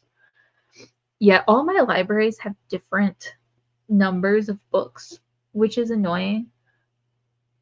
Um, like one of mine is only 10. I can only put 10 books on hold. I don't know. So like it sucks when I'm trying to get some popular things because I can't wait but so long. But I do belong to multiple libraries, so that helps. But I think all the library stuff just glitches constantly, so I never trust what it says. I'll put something on hold and then like it doesn't process, but it like acknowledges that I'm on the waiting list, but then I never like get the book. It just says like you're on hold, and everyone else like moves above me in line. I hate my library stuff. Like I use it all the time, but it's just so poorly formatted, and I wish the government would give the libraries enough money to actually like function well. That's interesting. I'm still tempted by the series, but I don't know. I listened to both, so I did not see any of that. Maybe it's a good audiobook option for me. Yeah, I don't have too many thoughts on the what's it called? Fourth Wing series. I'm kind of a bystander who's like, I don't know if they're good or not, but um I don't read romantasy. That's the word I was looking for. I don't read romantasy, so it's just like none of this is anything that really affects me. 53 pages to go, and I don't want to read them, but I can't wait to read them. Also, so satisfying that this book is exactly 300 pages, and the 150th page was the start of the chapter. Oh, that's perfect. I love when it like works out so like perfectly and just like it makes the brain so happy. I'm sad about that, but also glad it's not just my backwoods library. Yeah, I mean, I live outside of the capital city for my state. And I have a library card there, plus with at least one wealthy county, I think two wealthy counties. I'm not super familiar with the county I live in right now, to be honest. But the one I used to live in, incredibly wealthy county. And it's just like, it still sucks. Like all of the library systems and like their catalogs and everything is run on like the same outdated software that doesn't have great search capabilities and doesn't function that great. And sometimes they're just like, oh yeah, it's like not working for whatever reason. And it's just annoying because like it's not their fault. Like they don't have the money to put into anything. It's just like it's a very frustrating experience for those of us who do use the library a great deal. I wish they had the money. I wish governments prioritize them. People had an issue with the narrator of Fourth Wing because she had a cold, but I thought it just made it feel more real. Like she understands living with pain. She does both books. That's weird.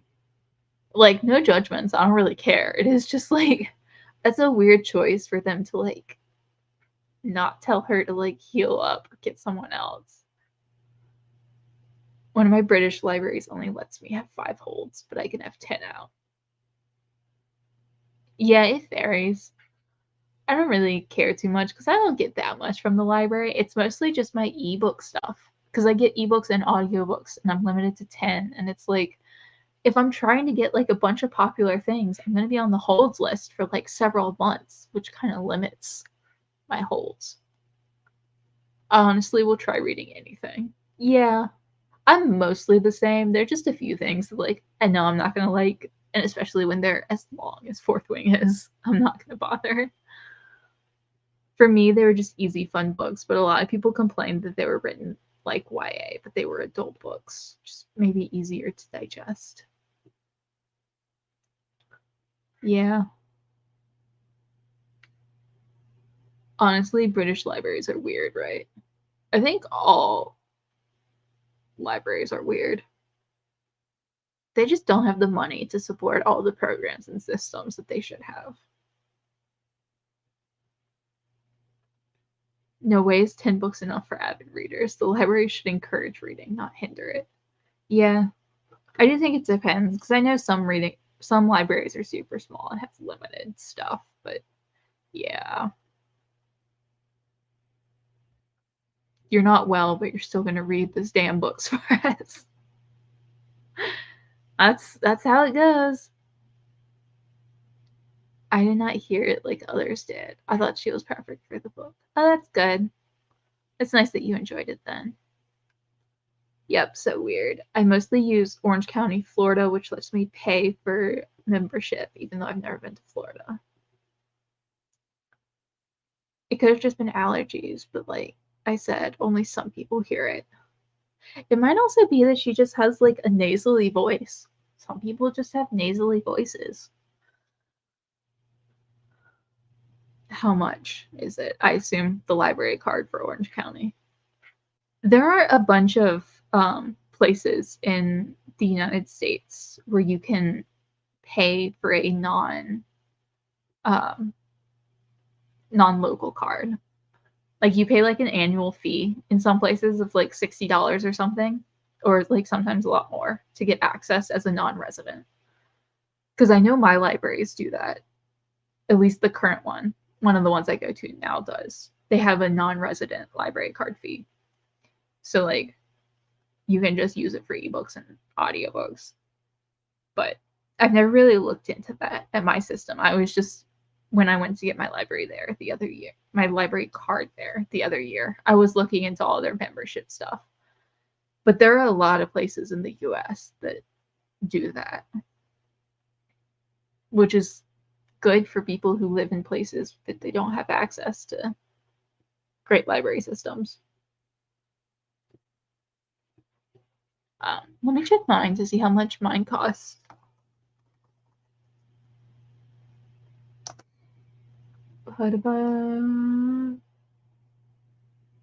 Library. Use the library.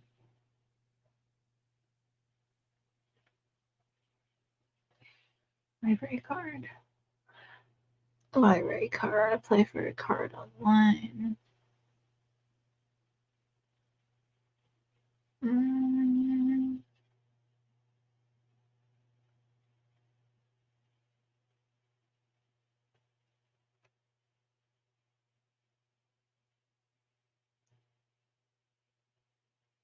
Oh yeah, my county library does it for $28 a year. I don't know how easy the process is, but we have an annual fee card for non-residents. That's $28 a year, and you get like access to all of our stuff, which is nice.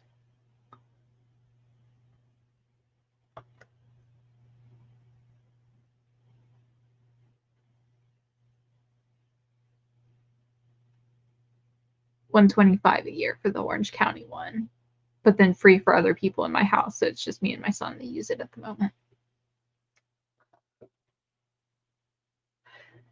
Yeah, I think Orange County is also supposed to be a really good library system.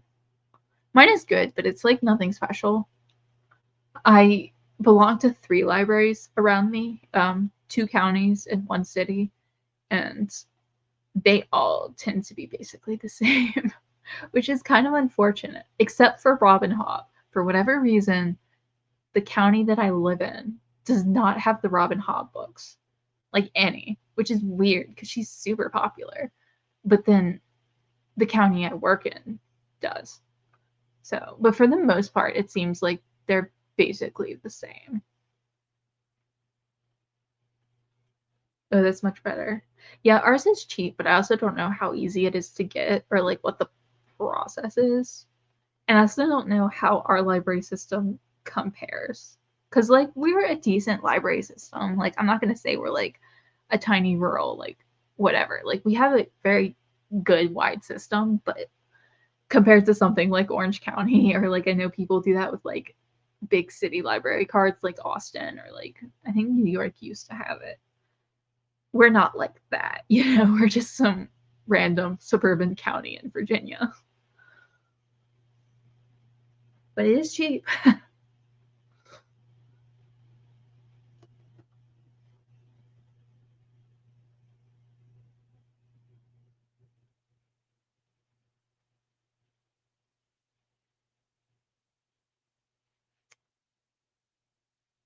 I am going to get the next sprint set up because I think Elliot and I are both about to finish our books, so that would be nice.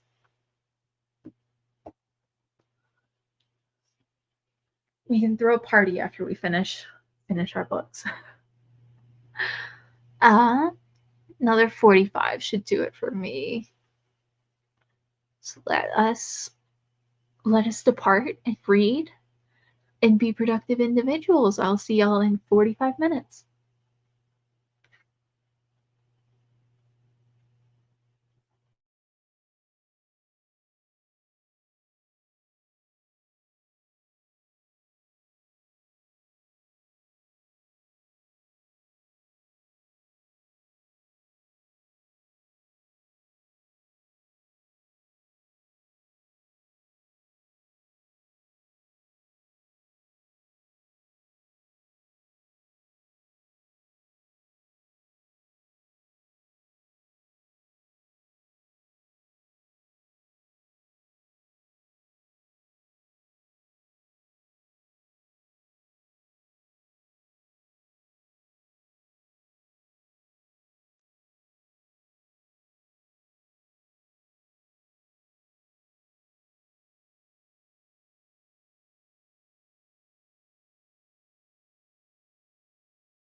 Welcome back from that last sprint. How did you do? I did finish my book. I didn't get tons of reading done because I finished the book and then I kind of just like puttered around my apartment for about 15 minutes, which was not the most productive use of my time. And I like kind of set out my phone for a minute there. But did finish the book and I read the first chapter of this, which is already kind of annoying. But I have to remind myself that it's middle grade and that the characters are going to be annoying because they're like 10. 10-year-olds are just inherently a little bit annoying. But I need to get into the story and not just have like the only thing I know be this mildly annoying 3 pages of narration. But yeah. Um The Nickel Boys is fantastic. Everyone says it's fantastic, like always. People have been saying it's fantastic since it came out 5 years ago. 2019 was 5 years ago, guys. I don't know if you're aware of this, but I'm old. Um, so that was good. I think it needed a little something more for me. Like it was a solid 4 star, like really great read. Really loved it, but it just didn't quite hit that 5 stars because I think it was a little bit short, and I wish it had either done a little less or been a little longer. Because it was so good. I wish there'd been more with the characters and more like getting to know the characters. But still fantastic. Loved it. And on to something easier and lighter, just a bunch of kids at a campground. Not, an abusive, torturous reform school for black kids. Jessica read 3 chapters, having a break to eat breakfast. It's a good time. At some point, not now, it's 3 p.m. At some point, we'll have to have a break for dinner, but I'm trying to decide if I should just eat soup again or if I should make like noodles or something else. I kind of want soup, but I'm planning to get ingredients tomorrow to make like good soup. So I don't know if I want to keep making like mediocre soup or just like wait for the good soup because I really want soup. Soup is good. I just have to go to the Asian grocery store. And the good Asian grocery store is on the other side of town near my job. And I just don't feel like driving 35 minutes over there right now. When I could just stop on the way home from work tomorrow. So, no good soup today, but maybe mediocre soup. My turn to do the little one's bedtime. So have fun, everyone. I'm glad I could join. It was great to see you, Kirsten. Glad you could come on and join us. I hope you have a good night, and I hope everyone falls asleep quickly. I have not read yet. I'm still just trying to make sure my couch does not fly away. So far, so good.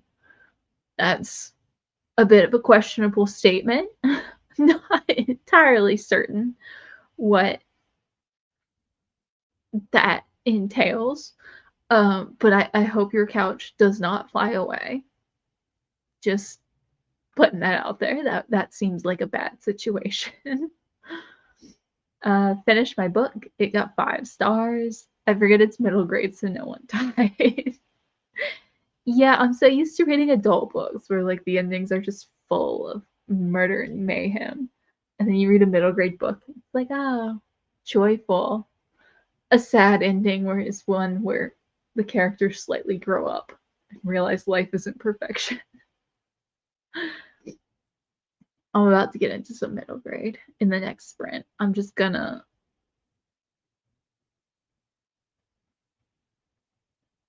blast through this, I think. Hopefully it's a super quick read. Big font, small pages, just blast. So lots of middle grade for the rest of today. I want to see if I can maybe finish that today, but 2 books in one day might be too much for my old age.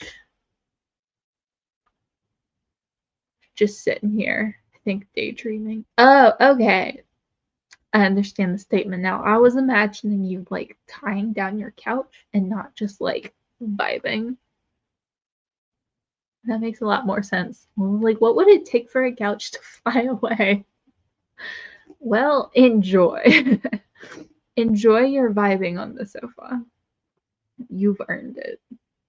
Just by existing, you have earned the rest.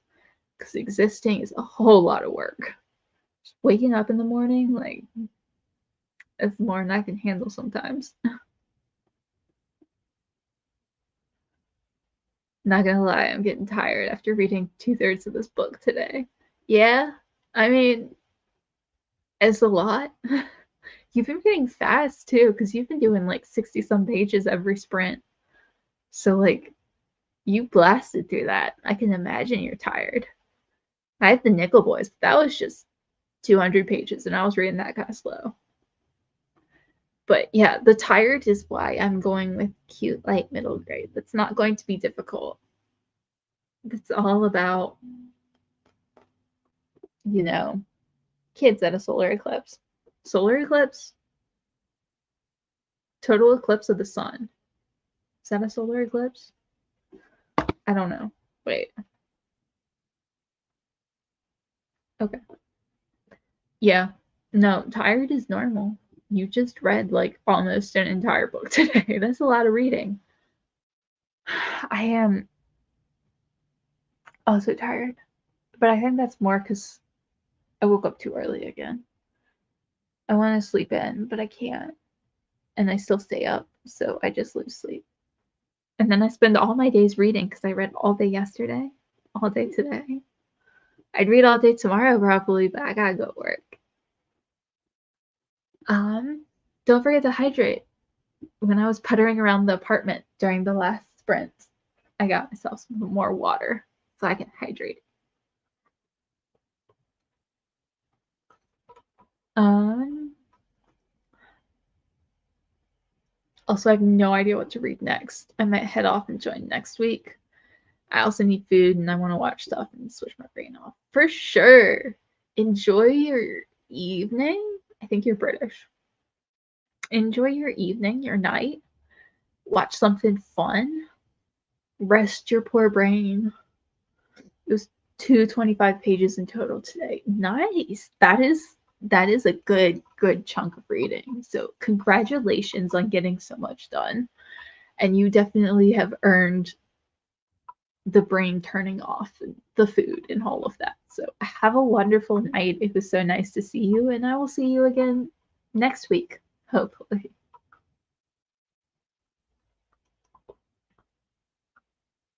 Yeah, it's 8 p.m. I didn't even realize. Okay, go rest. You seem like you need the rest. I, on the other hand, am sitting pretty at 3 p.m. So I got a few more hours left. Ooh, do I have potatoes? I might have potatoes for dinner. I don't need soup if I have potatoes. All the food. I'm very food focused at the moment. But I don't want to like eat and cook things until after I finish sprinting. Eesh. I turned the heat down in my apartment because my boyfriend was getting warm, which I suggested he just take off his sweatshirt, and that was vetoed because his sweatshirt is comfy. So now it's freezing here.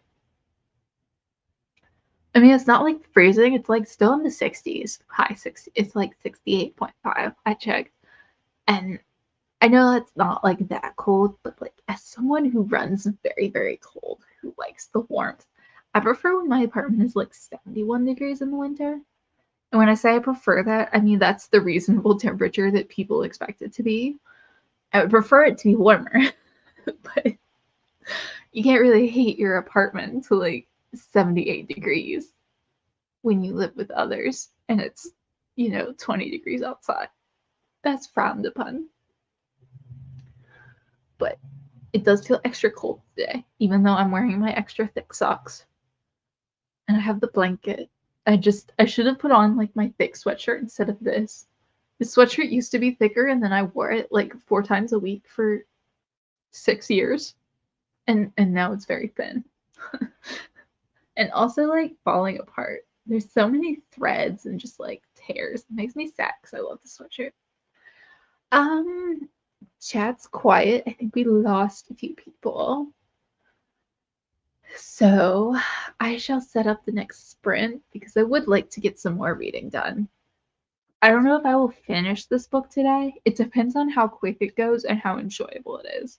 If it's kind of annoying, I probably won't. But if it's just like a super quick, fun, middle grade type thing, I might get 2 books read in the same day.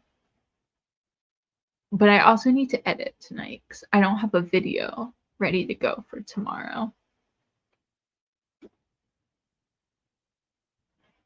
I'd rather read. I don't really feel like looking at myself right now.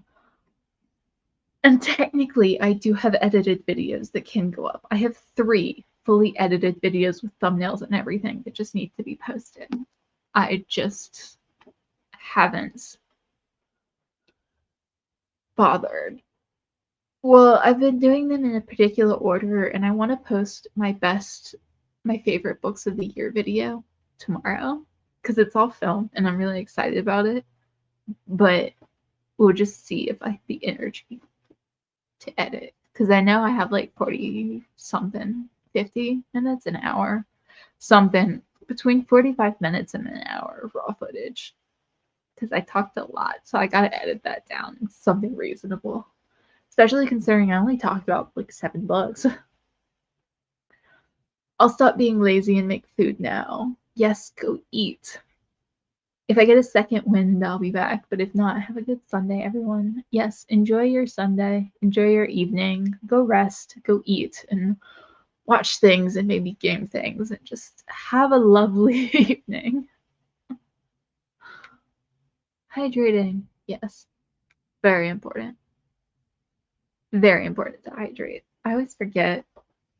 I always try every time we have a break in these, I always try to remember to hydrate and tell everyone because to be honest, when I'm in sprints and the host is like, y'all should drink some water, I'm like, yes, I should. And the host is like, you should sit upright. And I'm like, yes, I probably should. Because I don't know if you can tell right now, but me sitting upright is this. I don't sit upright ever.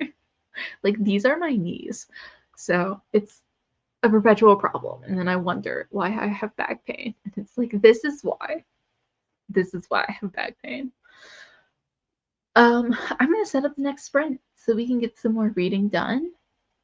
I want to make some good progress. I've been going for 5.5 hours. Does not feel like that today. And it's only 3 p.m., so I can go for another few. Maybe I can break my record. I've never hit 9 hours before. 9 hours would put us at 3.5, 6:30. I could maybe do that. We'll see. We'll see how this book goes. So, 45 minutes. I will see you when we get back. And the little kitty meows, have a good sprint.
Welcome back from that last.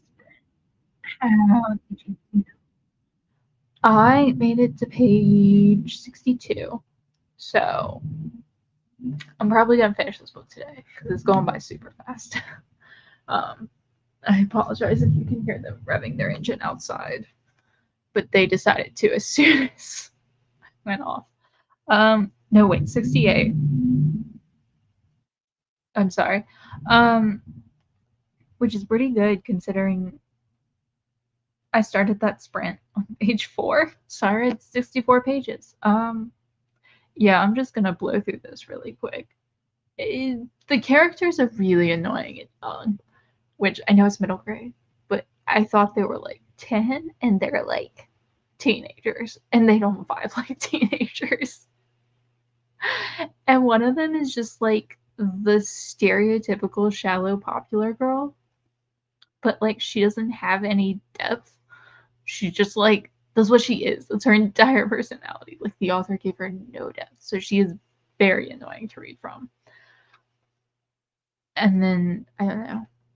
But it's fine. It's fun. It's super quick. I think once I get into like the real story, it will get better because we're still like in the beginning where everyone is going to the campground now. But I'm sure it will be a wholesome, lovely ride. Um, let me see. Go back to the chat. Um, welcome back, Nicole. 4 pages left, but first lunch. Hopefully, you can smash those out really quick. Did you finish the Nickel Boys? How'd you like it? Oh yeah, it was great. It was great. I finished that the last sprint. The one before this one. It was really, really good. I mean, like, I know everyone said it was really good when it came out several years ago, but it is just like such a fantastic book. It's like interesting and well, his writing is fantastic. The only thing I wish is that I gave it 4 stars. I wish it'd been a little bit longer. It felt like he was including a lot of things, and I wish there'd been more exploration of the characters themselves, like especially the main 2 boys. I would have liked that, but fantastic ending, fantastic book. I really wanna read more from him because I know he's written a number of like fantastic things. And that reminds me that I should probably edit my header so that it says the correct book. Every soul star by Wendy Mass. There we go. So I'm currently reading Every Soul Star by Wendy Mass, which is a middle grade contemporary. And it's cute, but kind of annoying. Um, I'm hoping that improves as we go along. My son wanted to put the game on, so I may read. I should read. Probably should read, but don't have to. There's a lot you could do that isn't reading. It doesn't have to be reading to be productive, and don't have to be productive. I finished Eye of the World on Friday, and now just having a hard time finding a book I can focus on.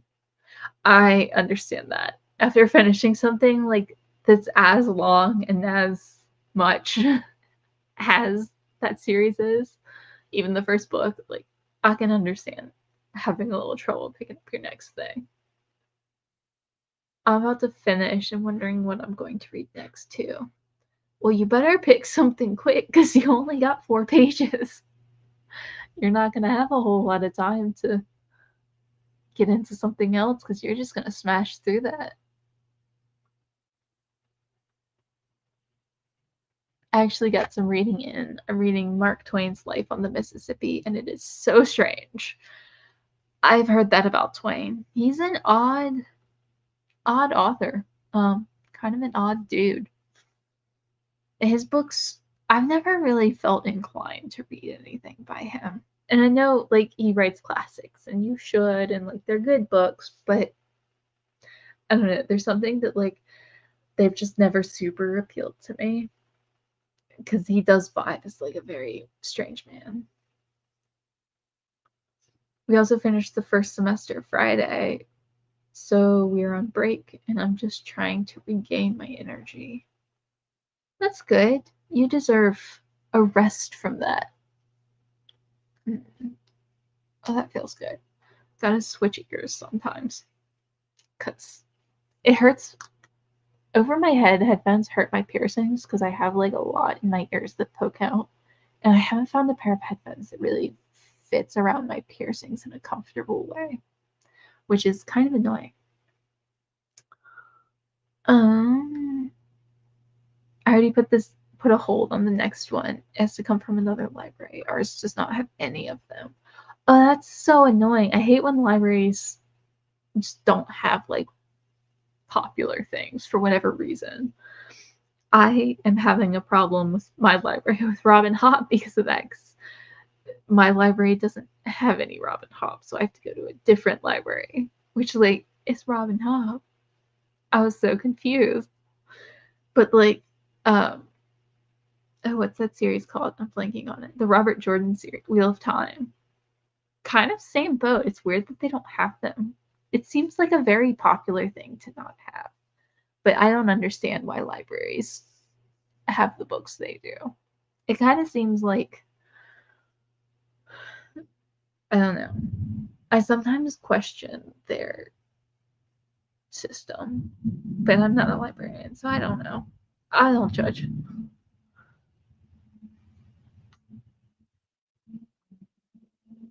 Oh, I'd really love if my neighbors were slightly quieter. Luckily, my library gets them for us.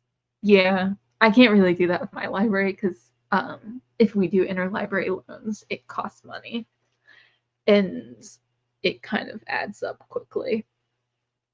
Um, which is fine. Like I get that it costs them money to do them, so they're just passing it along the fee, but it does kind of make it not worth it to do the loans unless you like really, really need something and can't find a copy anywhere else. I may be one and done with it. I have heard a lot of mixed things about Wheel of Time. Like I for sure know that some people like them a lot, but I've heard a lot more people say that they struggle or they like aspects of it, but like they talk about kind of having a tough time. Um, I don't think that would be a series for me. I struggle with fantasy anyway. Robin Hobb is about as deep as I feel like I can get into fantasy. I'm not. But kudos to anyone who does manage to make their way through Wheel of Time. Like, for real, y'all are some real ones. It seems like a slog. Not without benefits, but still a slog.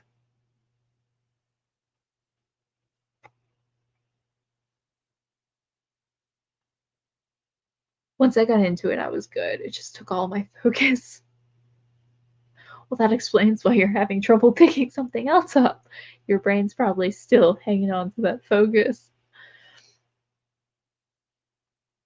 I'm just not a series girl. I need more standalone fantasy, but it's not my favorite genre, so I agree. I prefer standalones. Like, I can do duologies, maybe a trilogy, but I really don't want to get into like, because I look at them as like singular pieces of literature series. So it's like when I'm looking at like a trilogy, even if they're like 400 pages each, like that's not a super long book, but I look at it together. So that is to my brain like a 1200-page book. And it's like, I don't want to get into that. Like, that is a lot. And like, I understand that it's probably good, but it's like, just think of all the things that I'm missing out on because I'm reading 1200 pages of something else. And that would be like a pretty short fantasy trilogy, to be honest.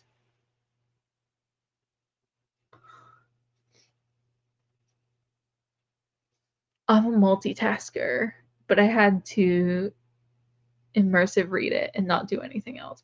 Yeah, I've had it. I get that. It's some books just require everything you have, and they can be really worthwhile in the end, but it's a lot to get through them. Your library charges for interlibrary books. Interlibrary loans, I've never heard of that. Yeah. Um, well, when I say interlibrary, I mean like between library systems. So like I can get anything in my county library for free, like regardless of which like building it's in. But if they try to get something from another county, I have to pay. It's not like a huge fee, but I think it's like $4 or $5, which again like isn't bad if you really want to read something, but like it adds up pretty quick, so I just don't do it. Like at that point, I could order a used copy online.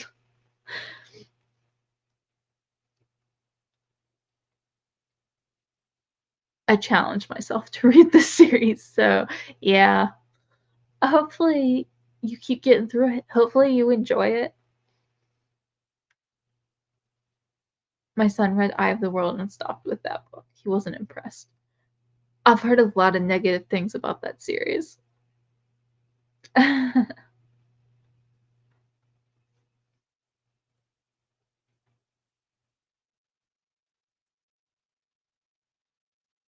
That's what I thought too. Our library just does them.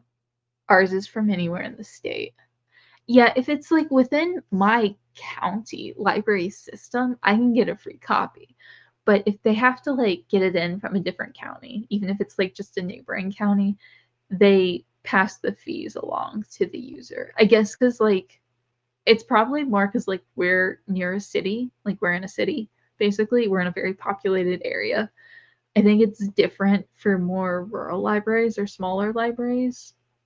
My library has a lot of good stuff, so it's not like they don't have anything. Like they have tons and tons of books. I could read from them exclusively and be happy. But it does just like it costs the fee. Like again, it's only like $4 or $5, I think. But you can also only have the books for a very limited time. I think it's like 2 weeks or something. And the fines if you don't return it on time are very expensive. I think it's like I mean, again, expensive for like a library. I think it's like $1 or $2 a day. I don't know. Like it's not that expensive. It just kind of adds up, especially if you're looking to like get in a series. And I just kind of look at it as if my library doesn't have it, then I need to find a copy elsewhere because I'm not going to get it through them. It's too much of a hassle. Um, it's not bad, but I find it just okay, and I'm not doing 13 to 14 okay books. Yeah, that's how I feel with series. I like them, but man, when you get into one that's like, it's good, but it's not amazing, and it's like, do you really want to commit another like 8,000 pages to something that's good? Like, it better be something better than good for like thousands and thousands of pages. That's why it may be a week or more before I get it. Hello, Ivan. Welcome. Yeah, I'm at least 5 to 6 hours from a big city. Yeah, see, I'm like 20 minutes away from a city. So like I think that's probably why. Like they just don't be like we have access to large library systems, so there's less need for them to support programs like interlibrary loans. Like like I'm very privileged. I don't want to say like my library sucks and like I can't get anything from them. Like it's a great library and they have tons of stuff. I think that's probably why the interlibrary loan program is less funded. I'm still surprised when I homeschooled, I was constantly requesting books for my son. One book came from Ohio, a military library. It was aeronautics or something. That's cool. I love it's a good program to have access to because you do get like it opens you up so much to get like tons of like obscure or like very, very niche titles that like general libraries probably won't have.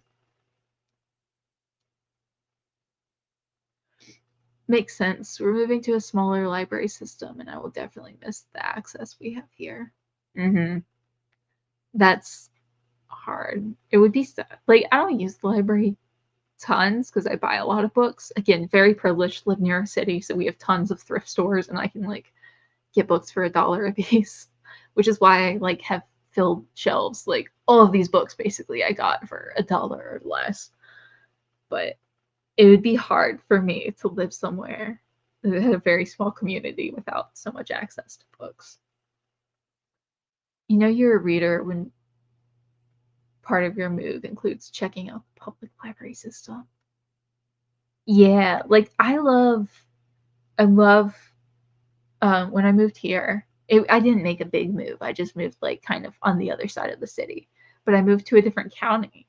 So I got a new library card and it was super exciting. Like going to a new library system and like seeing what they have. But I found that all three of the library systems I belong to basically overlap like 99%.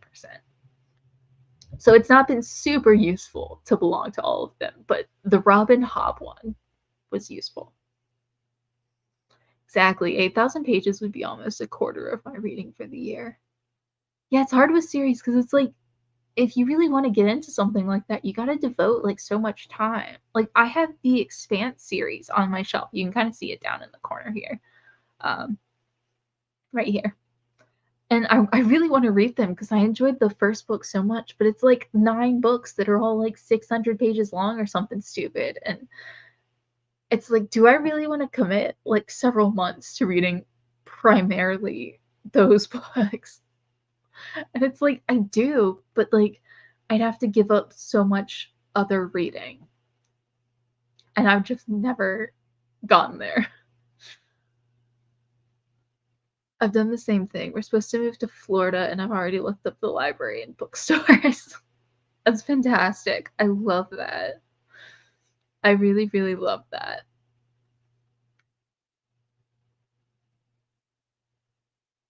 I support you in your goal. I hope you enjoy all of them. Plenty love them. Yeah, like Wheel of Time has its fans, the really, really hardcore Wheel of Time fans. Like they definitely exist. But I see a lot more people who are like, I like it, but it's a slog. And I can't do that from fantasy. My fantasy's got to be quick and fun and just like zoom through. And I like Robin Hobb because her books are super long and like they're a lot, and they all kind of like interconnect like a little bit, but they're also trilogies. Like I can get through a trilogy. I can't do like 13, 14 plus books in a series.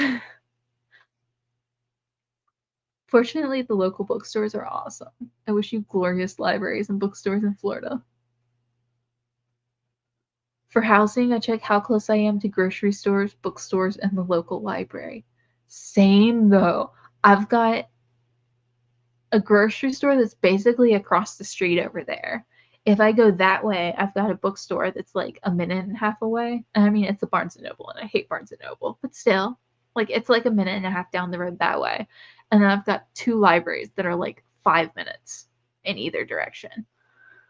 And like my ideal goal is to move somewhere in walking distance of a library. The only time I had that was in the city, and it was one of those situations where it was like technically I could walk there, but it would be a bit of a lengthy walk. So, life goals is to live real close to a library.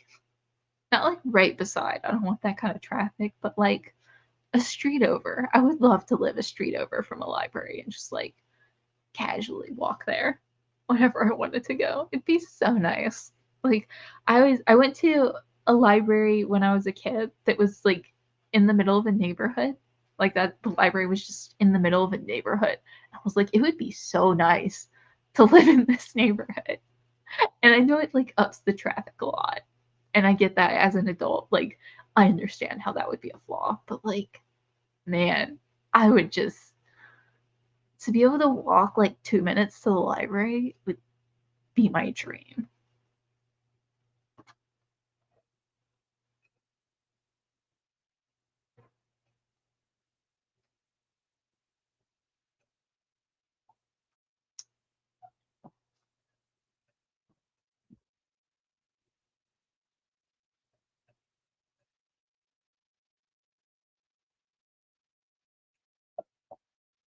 Hello.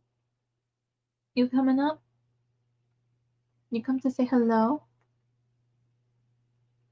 If I don't look at you, will you come up? No. Hi. Okay. I almost had a cat and then she changed her mind. I think she wants food because it's 4 p.m. and she gets fed at 5. So, like, she's prepared. Yes, are you ready for dinner already? Oh, hi. Did you come up? Yes. I know. You're so hungry. She comes up just to suck up to me. She's like, hello, I love you, feed me. And I can always tell when that's what she wants because she comes up and like rubs her face on mine and will give me the cutest look and then just immediately jumps down and stares at the door. She's like, feed me. Which, like, joke's on her. She has an automatic feeder, so I don't even control this feeding. She gets it whenever she wants. Yeah, it's gonna go off at the same time it goes off every single day. And I know you're ready, but you got another 50 minutes to wait, babe. Yes, walk to the library with maybe a local coffee shop on the way. Perfection. That's basically how I was in the city. I just needed to live like 7 blocks closer to the library for it to be an easy walk. It was one of those where, like, if it was a really nice day outside and I didn't mind it taking like 35 minutes to get to the library, I could walk there. But I only did it once because it was one of those, like, technically I can, but it wasn't the most convenient of walks. Thanks for reminding it's 4. I have to feed my dog. Yup. Spleen gets fed at 5 o'clock on the dot, and she has an automatic feeder, so I think it's really funny when she comes to me and is like, "I love you, feed me," because it's like I don't control that. It's just gonna go off.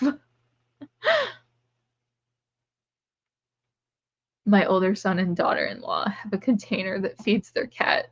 The cat's figured out how to get it to continue feeding. I can only imagine how Spleen would abuse that. Like, if she could figure out, like, I'm so lucky. She's so food driven and she loves to eat all the time, but she is not the brightest creature in the world. Like, I love you so much, honey, but you have 3 brain cells and they're all just food and love. That's all you think about.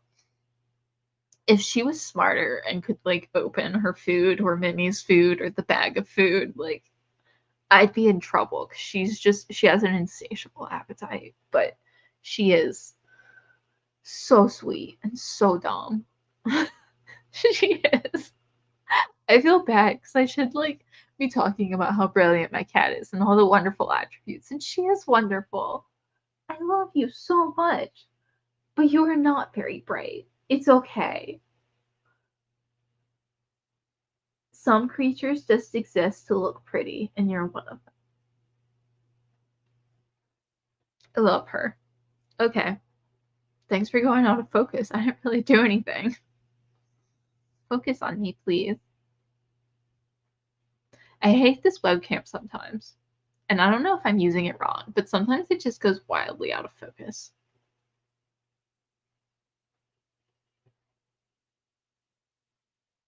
I can see it trying. Okay, whatever.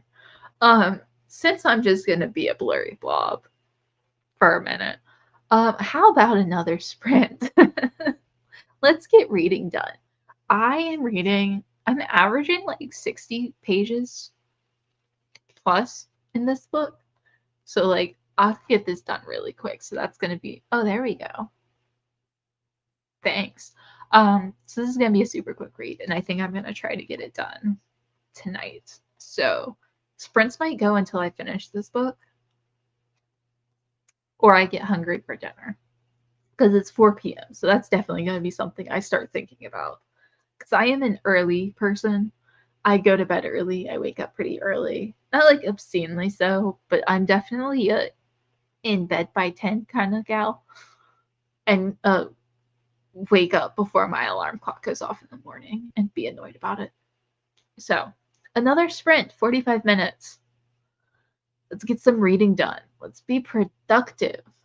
I've been talking more in the sprint than I usually do. Usually it's like tons and tons of reading. And today is just kind of like, let's have lengthy chats in between. And I mean, we're still doing tons of reading relative to other people's live streams where they just chat a lot. But my voice is going dry, or my throat is getting dry, my mouth, from talking so much. I don't understand how Alex from Fake Fiction does it. She just goes on and on in her chats, and it's like wildly oppressive. I can't do that. Like, just like on a physical level. I don't think I could speak for that long of a period. Okay, so 45 minutes. We're gonna go get some more reading done. Be productive.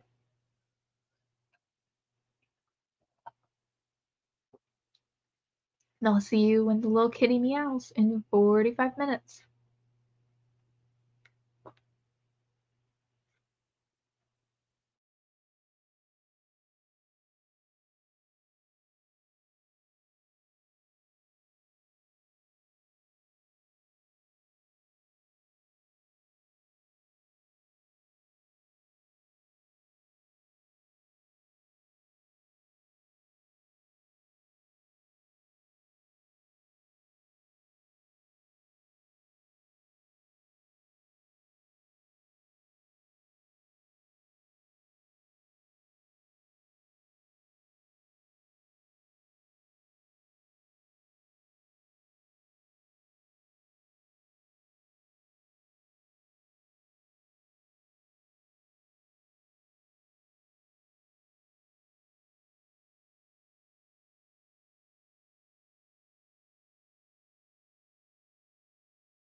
Welcome back from that last sprint. How did you do?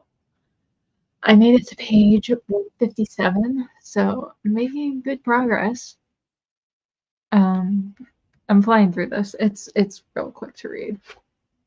It's not amazing. It's kind of shallow. I like sweet middle grades. I like middle grades that like do characters very well and like deal with issues well. And this is not like it's fine. Like I definitely would have liked this when I was like 11. But it's not one that holds up to like reading as an adult, which is a little unfortunate, but it's still a nice read. It's still good, and it's going by super fast. I'm like more than halfway through already in 2 sprints, so definitely get this done tonight. How did y'all do in that sprint? At some point, I'm gonna have to feed myself. It's 5 p.m. and I'm gonna have to. Going to the chat.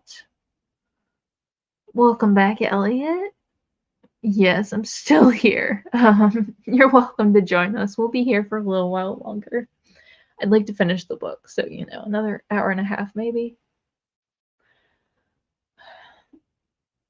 2 hours, I think.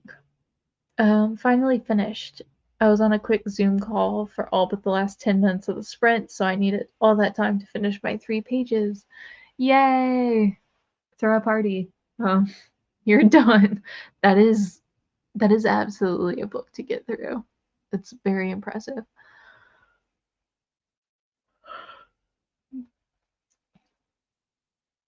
I'm so glad that you're finished with that. Now you can move on to things that are hopefully not quite as difficult to get through.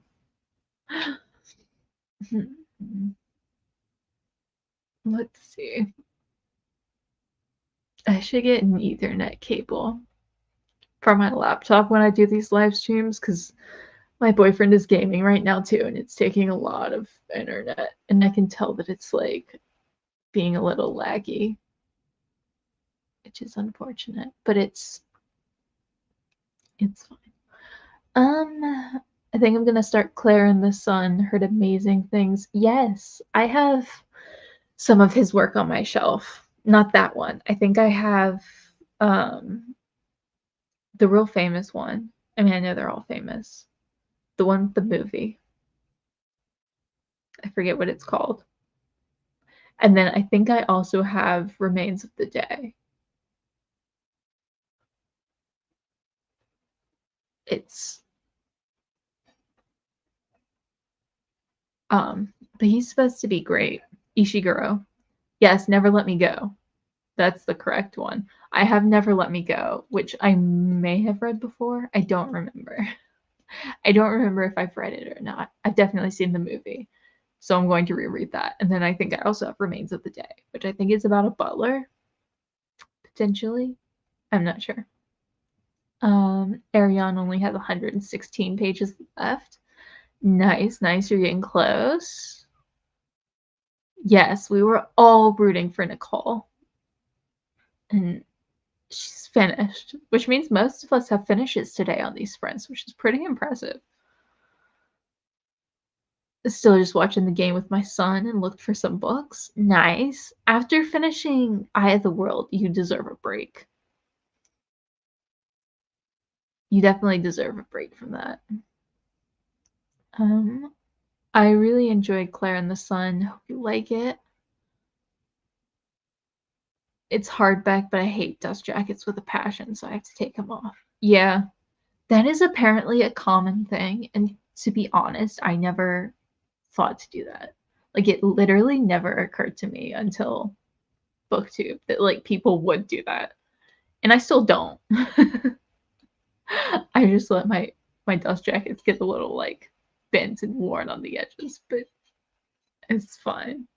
Support the people that do. 63% of the way through A Perfect Marriage by Geneva Rose. Super easy read. There's always something happening. Nice. Also, welcome, Kat. I think this is your first comment. Welcome to the sprints. We've been going for a minute. Welcome.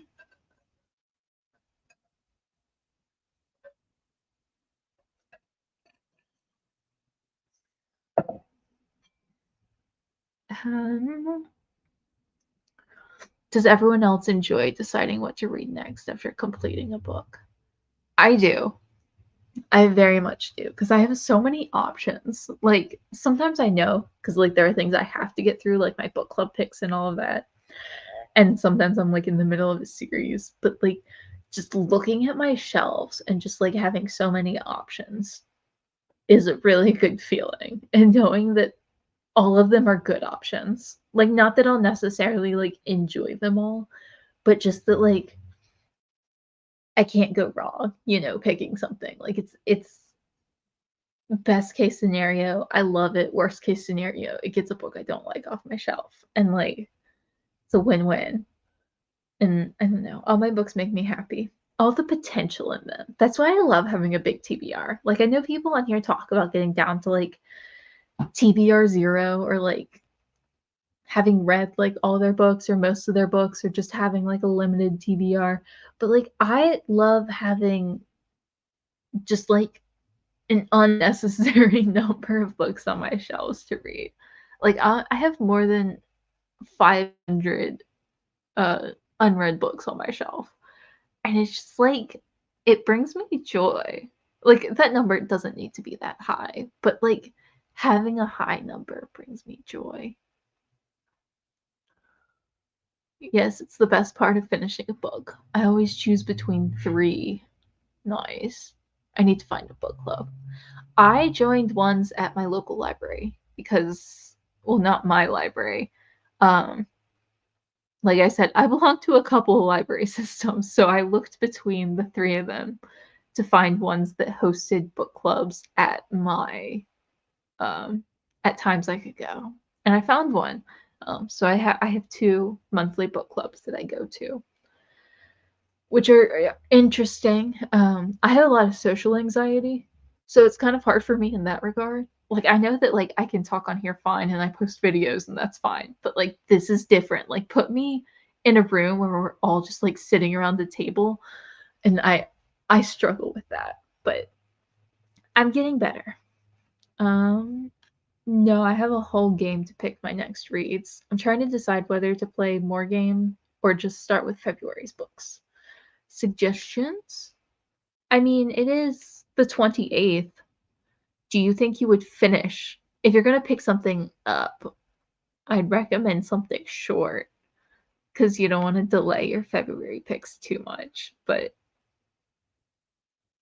I think it'd be justified to start with your February bugs, especially if you pick something that you know you're not going to finish until February. That makes it a February bug. What does your sticker say on your thermos? Oh, it is. I feel happiness when I eat a potato. I got it earlier this month. Um, there's a vegan bakery that my best friend and I love to go to, and they sell stickers. And this one is just me. Potatoes bring great joy.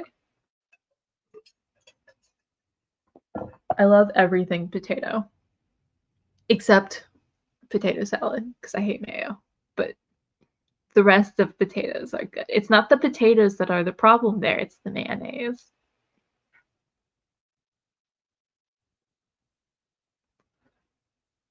So gasp, no. I don't know what that's in relation to. Oh, the TBR. Yeah, no. I know people try to get down to TBR 0 and like I support you, but I want an unnecessary number of options. Like I like knowing that whatever I'm craving right now, whether I want like a super hardcore like adult fantasy novel series or if I want like a quick thriller or like some fluffy romance, even like genres that I don't read a lot, I like knowing that I have them on my shelf if I want them. Like I could pick like whatever book craving I get, unless it's for like a specific title, I have on my shelf. Like I have options. I agree. I need the books read and available. I never know when I'm going to finish something in like actions. Potatoes are perfect in all forms. Agree. They're the world's best food. Like I love other things too, but like potatoes are just so diverse. You can have potatoes in any meal. I love potatoes. I think I may go take a shower, so if I don't make it back, thanks for the sprints. Have a beautiful rest of your day. You too, Christine. Is that your name? I can't remember if it's Christine or Christina. I'm sorry. Kay, you too, Kay. Have a wonderful day. Enjoy your lovely shower. I never want to get down to 0 books on my private TBR home library. Yeah, it's stressful. That's just if I did that, I would go to a thrift store and spend like $50 on like 50 books just to have them. Like I would. Like I genuinely would just go out and buy a bunch of books to have them if I had too few. Or if I like lost my library for whatever reason. I have too much anxiety to go to a library with strangers. Yeah, that first time I went was a struggle, and I said 2 things, one of which was my name, and the other was an author's name, because someone was asking who wrote a book, and I knew their name, and I said that, and then I felt weird about it for, like, a week and a half after. It's hard. I'm getting better at it. It's one of those things that takes time, and it's for sure a struggle. Um, but when we had the Anna Karenina discussion, I actually made a few comments on the book, which was I think the first time I'd done that in like the months I've been going to these 2 separate book clubs. But it gets better. My TBR is small, but I have a constant stream. That's good. Some people like that. Some people want it to be like very controlled and like small, and other people like me want that overwhelmed feeling. Because for me, it's not, I get a little bit overwhelmed, but it's not really an overwhelmed feeling. It's more of just like I have the freedom of choice without leaving my chair. Like sitting in my chair right here, I could pull out a fluffy YA romance that I've never read, or I could pull out nonfiction or classics or fantasy sci-fi. And like if I go over there, I've got adult fiction on those shelves, I've got middle grade, like I have everything and it brings me a great deal of joy. I'm always adding them on Goodreads, but I don't like being overwhelmed. My Goodreads TBR is out of control. I never remove books from Goodreads. Um, ever. I should. I should go through and purge all the things that like I've changed my mind and not interested in.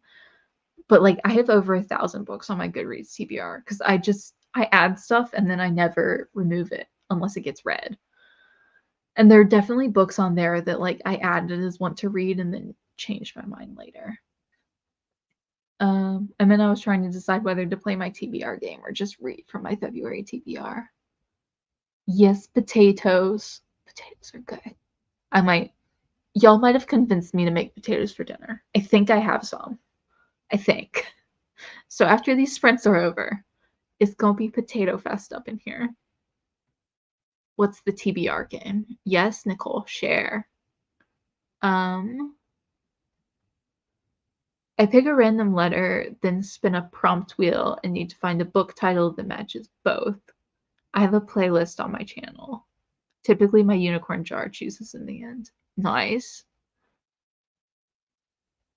That's interesting. I love TBR games. I can't like I'm too much of a mood reader to let things control me, but TBR games are super fun to watch.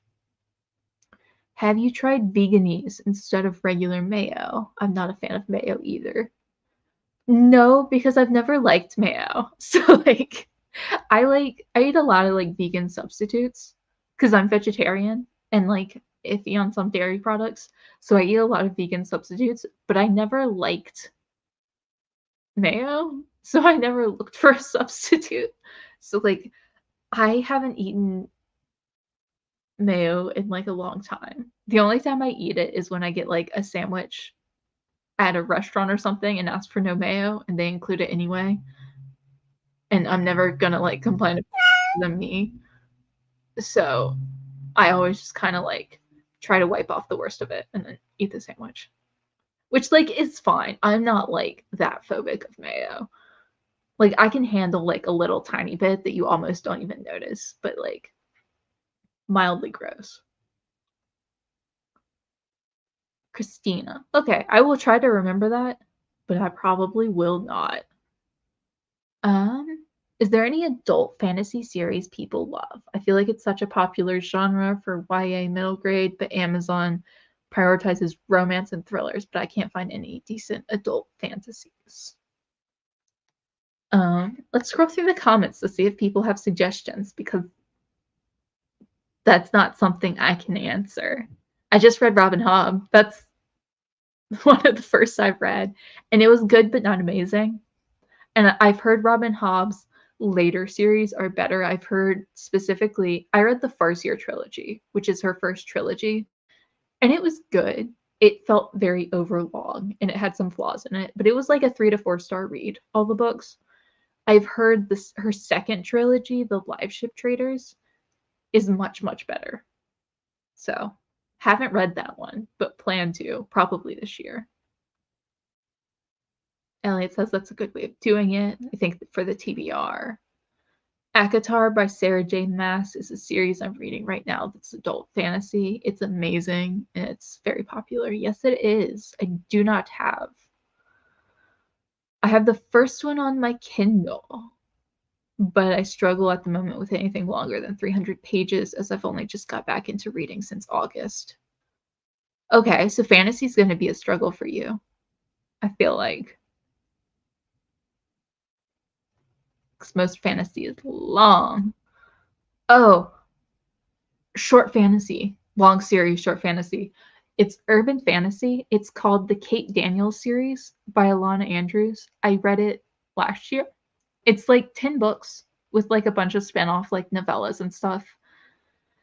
Um, but it is an urban fantasy series set in Atlanta, basically about this woman who's a mercenary, and she's kind of like each book. It's very like if you've ever seen the show Supernatural, it's a little bit like that, where like each book she basically has a mystery that she needs to like solve, but also it's like fantasy because like people will be like getting murdered or something, or like there will be attacks going on and she's got to figure out like what supernatural being is behind it and then how is she going to like deal with it.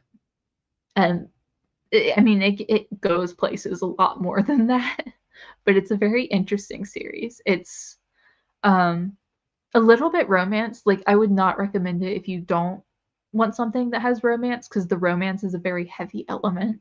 It's not a romance series, but it's like an urban fantasy series with a heavy romantic subplot. But it was fun. Wasn't like the most amazing thing, but it was a fun time.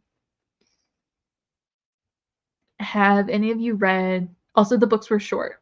That was why I was recommending it. The books are all like I think less than 400 pages. I read them on e-reader, so I'm not sure, but they felt like they went by really, really quick. Have any of you read Legend of Eli, Mon Press? It's really good, fun and funny, a combo of the Three Musketeers, fantasy, and thieves. Have not heard of that.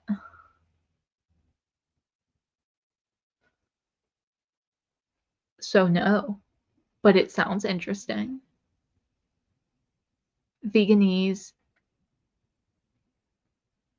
is a vegetarian substitute. Yeah, I've not tried it. It's expensive at like my is it? Wait, let me Google it to make sure I'm thinking of the right thing. Okay, yeah, I am. It's expensive at my grocery store. And I just because I've never liked mayo, I've never wanted to try it. It's one of those things like I've never wanted like a substitute for steak because I don't like steak. I don't want steak. Like I'm vegetarian, so I can't eat steak, but I've never desired any kind of like substitute for it either. I'll do a Google search.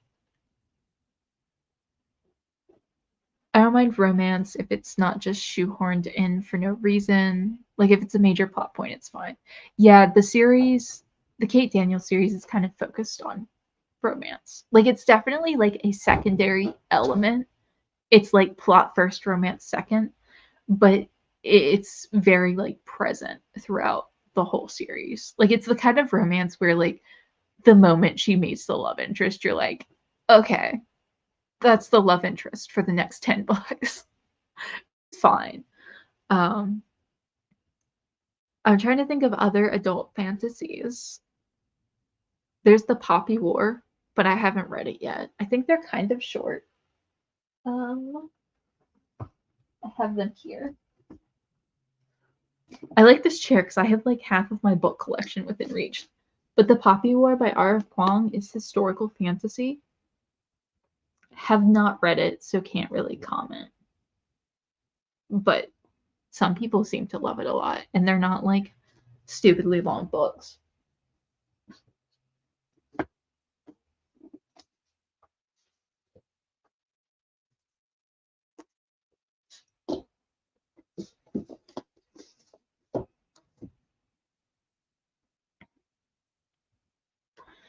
I feel like my ADHD brain is kicking in, but does anyone have a good place to also start with dark academia?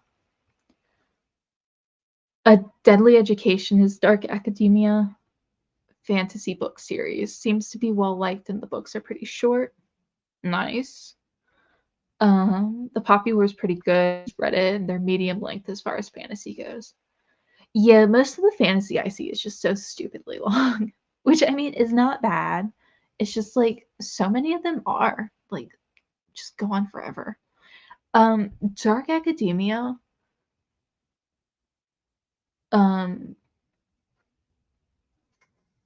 I know The Secret History by Donna Tartt is the big one that everyone seems to love. I read it and I thought it was okay. I thought it was kind of forgettable, but like other people really, really love that a lot. So like that's a popular one if you want to try that. Because I have a very I mean, I don't dislike the book. I have an unpopular opinion on that book in that I didn't really care. I found it pretentious and vapid. And like not just that the characters were pretentious and vapid because they were very obviously supposed to be, but just that like I don't know. It just felt very pretentious and vapid. Like the whole story and everything. It didn't have a lot of substance for me. But I see so many people give that book 5 stars. And then I know Babel is dark academia fantasy, I think, but also a lengthy one. Um, Special Topics in Calamity Physics by Marisha Pessel is an interesting one that doesn't get talked about a lot. It's not like super dark academia, and it might be young adult. I read it years ago, but it was very, very interesting. Um, Dark academia is not something I've really looked for. And to be perfectly honest, I don't really understand what dark academia means. I just know books get called dark academia sometimes. And I'm like, cool. So I might just be the dumb one there. But it's not something I've ever really sought out. On the TBR, just check my copy of Babel. It's 544 pages of dense text. To be honest, I thought it was longer. So in my head, that book is like 700 pages long.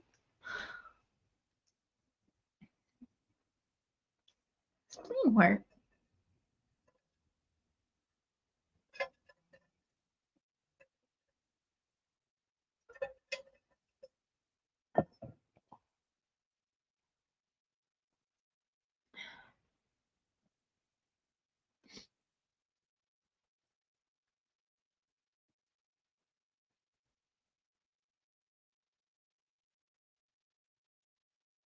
um chat's getting quiet, which probably means it's time to sprint again because it's been 8 hours and I do want to finish this book tonight. I'm committed. I don't want to have to take this to work tomorrow. I kind of just want to read it and be done. Um, I think 2 more sprints and I can finish this up. I might get Deadly Education on my Kindle. Nice. Love seeing people get recommendations in my comments. Fills me with a great deal of joy. Spleen, you are so cute. Yes, you are the cutest. She's over there taking a nap after she had dinner. She got full belly. And now it's time to sleep it off. What a baby she is. Okay, sprint time. Let's read and be productive. Because I don't want to be here till midnight trying to get this tiny little middle grade book finished. Let us see. I'll probably spend the next sprint reading a page from each book on my February TBR. Nice, nice. That's a way to choose your book. I hope you find the ones that you enjoy out of that and maybe purge one or two that doesn't seem like a good writing style. So, 45 minutes. I will see y'all when we get back.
Welcome back from that last sprint. How did you do?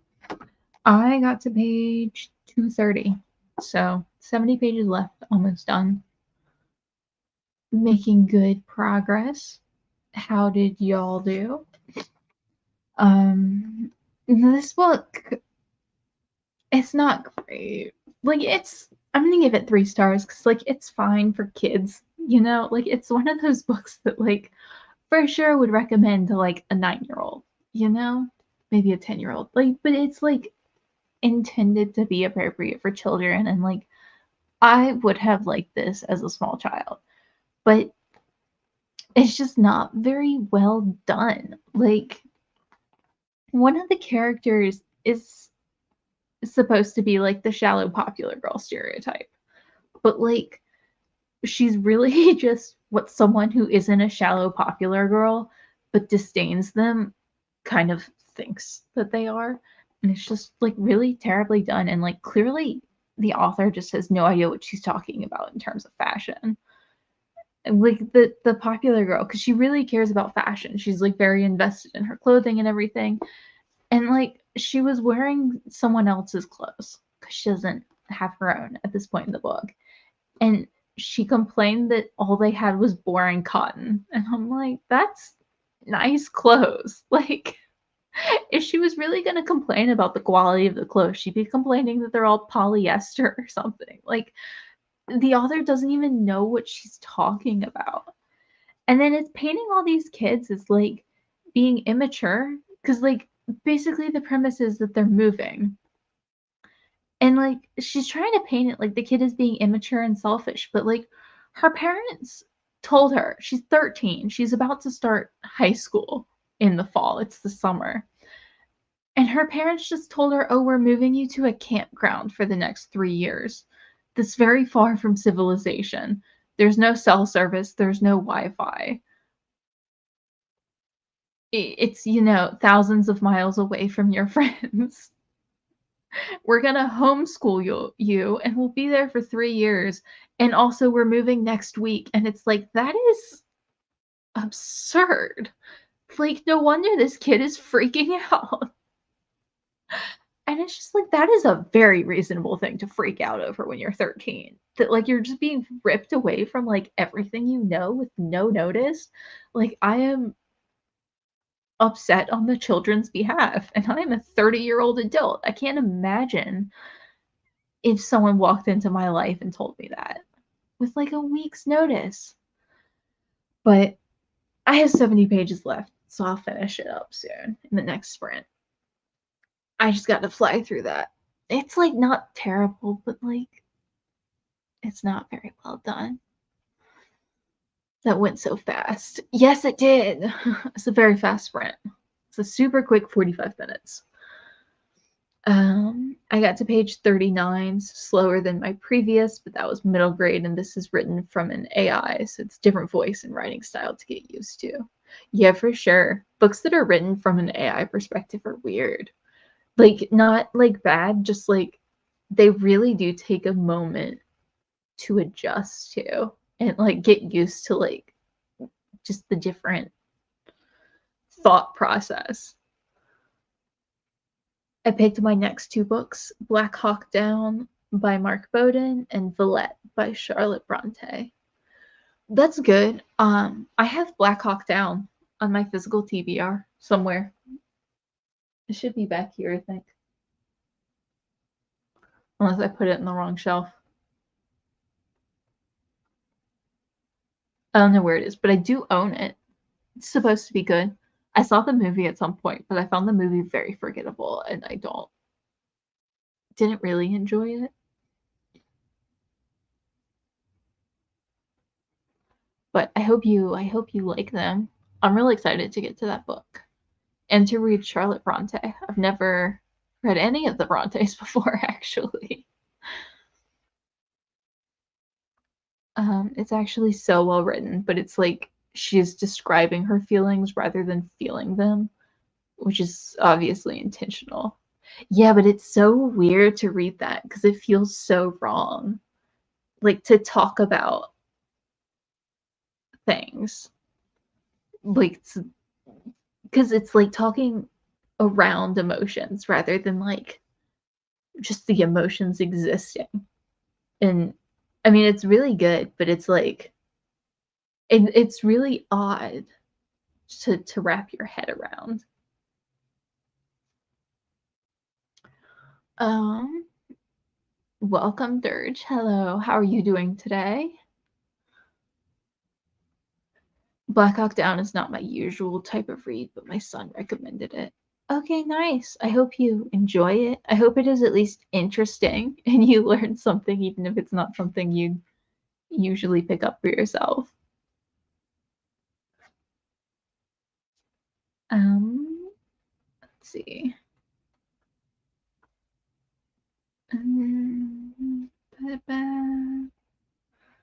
Oh, I forgot to go pick up my mail today. Whoopsie. I mean, it's there till the 30th. I just need to remember when I come home tomorrow because I have a package. And it's books. Yay. But books I've already read. Okay. Nothing interesting.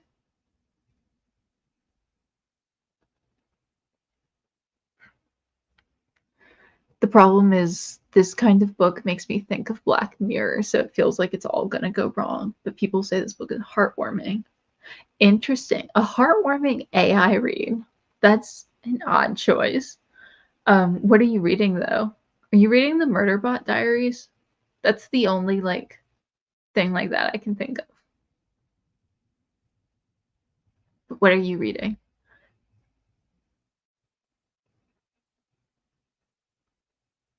Um Oh, Clara and the Sun. I forgot. My bad. Yeah. I forgot about that. The only, I think, really AI focused book that I've read was Ted Chiang's short stories. Because he has a few that are from like the perspective of artificial intelligence or robots or, whatever. He has a few, and they're very, very interesting and well done. And there's a lot to talk about in sci fi, which is weird. I mean, not like bad weird, just like inherently there's a lot to talk about. Whereas you read something like contemporary and it's kind of like you gotta create the topics yourself. Ugh.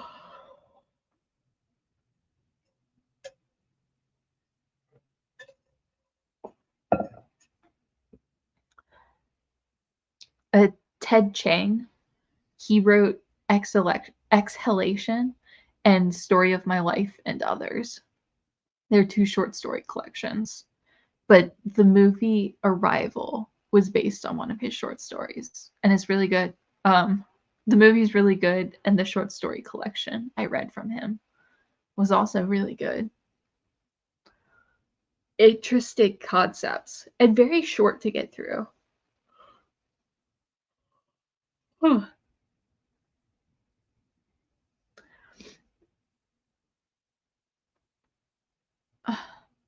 I'm getting tired. It's only 6:30 here, but like I feel like I'm ready to go to bed. And I'm not. I haven't even had dinner yet. And I still need to edit tomorrow's video and finish this book. So I should be able to finish in the next sprint. It's 70 pages, but the book's going by super quick. And I just gotta finish it. It's kind of dull. I don't know. It's so hard when you read a middle grade book that you don't enjoy because it's like how much of it, because there's plenty of middle grade that I love as an adult that like is good to read for adults too, but it's like things like this are just clearly intended for 10-year-olds, and it's like how much of this am I not enjoying because it's not well done versus how much is just because it's a book written for 10-year-olds and I'm 30. So I don't know how much I can really judge the book. But it's not fantastic. It'll be 3 stars. It's like quick and fun enough.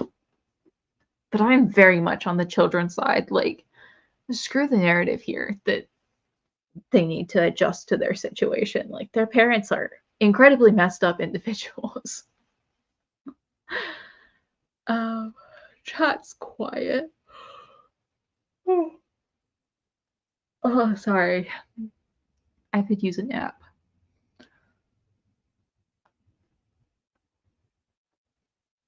Oh, I gained subscribers from this stream. Sorry, I was just checking my YouTube studio. I'm up like 5 subscribers today. Thanks, y'all. I appreciate. Oh, good. I'm blurry again. I hate. I hate that I get blurry. I should have bought a better camera, but to be honest, there weren't a ton of good webcam cameras. Hello, please focus. No, you can. There we go. Okay.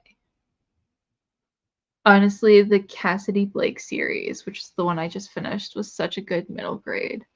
But V. Schwab is good at writing stories that appeal to wider age ranges.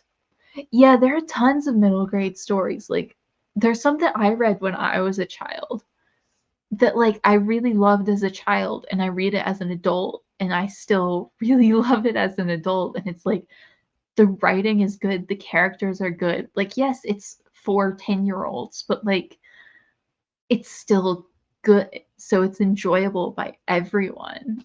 And then it's like you read something like this and it's like this is not really written for adults to be able to enjoy. But I do love good middle grades. Some middle grades are just really, really beautiful.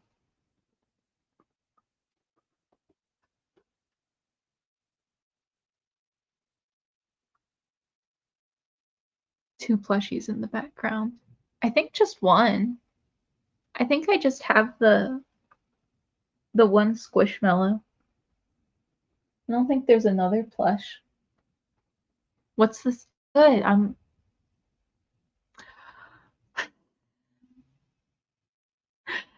okay. At least that adjusted itself. What's the other plushie? The only one I see is the Squishmallow.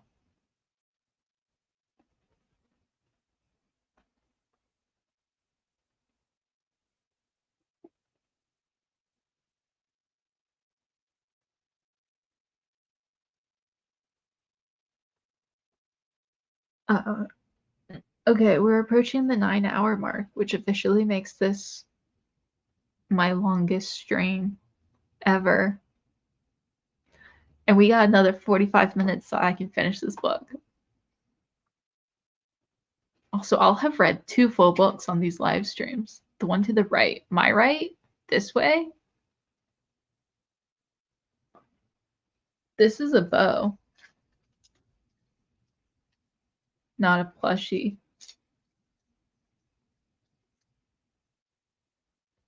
Or your right.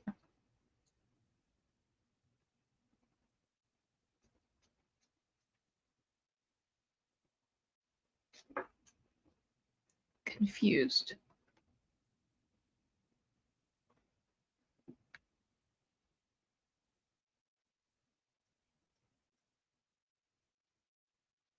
My left. What do I have on my left? Oh, my doll. Is that okay? Yeah, that's in frame.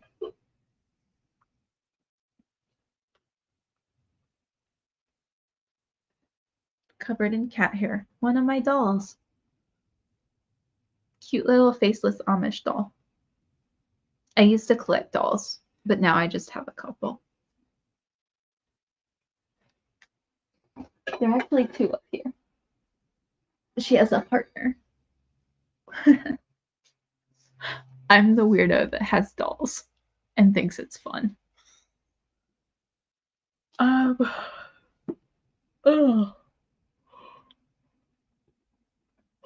Sorry. Quiet chat. That's probably for the best. I'm losing my ability to like be chatty and vivacious. Not that I ever really am, but you know, even to the degree that I usually am, I am burning out. Okay, another another sprint. Let's get that set up. This might be the last one. I'm not sure. It depends on how I feel because I think I'll finish this book, and it kind of depends on if I want to start another one because I don't know what I would read next. I'd have to decide. I hadn't thought that far because I hadn't really planned to read two full books today or stream forever because that's kind of what the stream is turning into. But I've got nothing better to do, so why not? Welcome back, Jessica. Yes, I'm still going. Still going strong.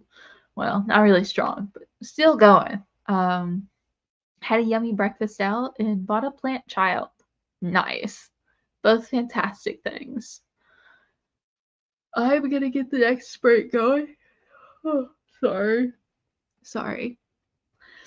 So that I can finish this book and decide what I'm gonna do with the rest of my night. Still vibing. Yes, we are. Okay, so 45 minutes. I will see y'all when we get back.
Hello, welcome back.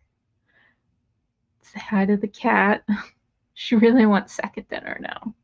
I usually feed her between like 7 and 8, and she really wants it like by 6:45 at the latest. So she is displeased that it's after 7. Mad kitty. So for the rest of this video, she's going to be jumping on me. So she might appear again. Let's see. Oh wait. I think Nicole left us for dinner, which for sure understand that. Thanks for sprinting with us, Nicole. I appreciated it. The meow sounded like that was your cat because she just appeared. Yeah, it could be her, to be honest. It's past midnight here. You need to go to bed, and I need to go make dinner. That was the final sprint. I don't have any more reading in me today. I read 2 full books on these sprints, and like they're both short, so it wound up being like 540 pages or something. 33. I think 533 pages. Hi, yes, I know you want dinner. I do too. But I am tired. So that was the final sprint. Thank you to everyone who showed up. Let's chat for a moment. I did finish the book. It is 3 stars. It is fine. It's not. I wish I could like say it was really great. I really love a mango shaped space and I love it, but this just didn't hit me the same way. This will probably be like an immediate unhaul, but I'm sure like a 10-year-old will pick it up and really enjoy it. This is a middle grade book that is intended only for children's eyes, I think. That's fine. I was not the audience. I probably won't read Windy Mass again. I'll just keep a mango shaped space on my shelf. Um, I'm off work this week, so I'm staying up late, but no more reading. I'm on page 80 and I'm so confused but so intrigued what's happening. I think that's a typical Ishiguro thing. Like, I think the whole book is just like confusion until it all makes sense. So it might just take a little bit longer. But thank you for sprinting with me. I appreciate it. We'll sprint again next Sunday. Just I host live reading sprints on my channel every Sunday. Eastern time morning. So basically the same time I hosted today, just usually not quite 10 hours long. It's usually a bit shorter than that. But I try to go for about as much reading that I have, which I know Elliot knows this. But for anyone else who happens to be here, if you're new, thank you. Thank you to everyone who showed up. It's 7:15 p.m. So I'm going to go make myself dinner and feed my cat and maybe try to make myself edit a YouTube video to post tomorrow. So ideally tomorrow I will be posting my favorite books of 2023 video. Fingers crossed. But I might just make potatoes and watch House. Yeah. Thanks to everyone who showed up. I was trying to see if anyone else was going to trickle in from that sprint. But it seems like it might just be me and Elliot.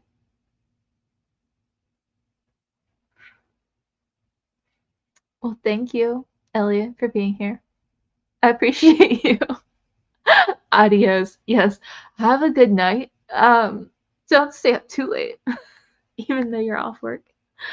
I'm probably gonna make some potatoes and go to bed because it's only 7 p.m. I'm tired. I'm an old people now. I want to go to bed early with the old people.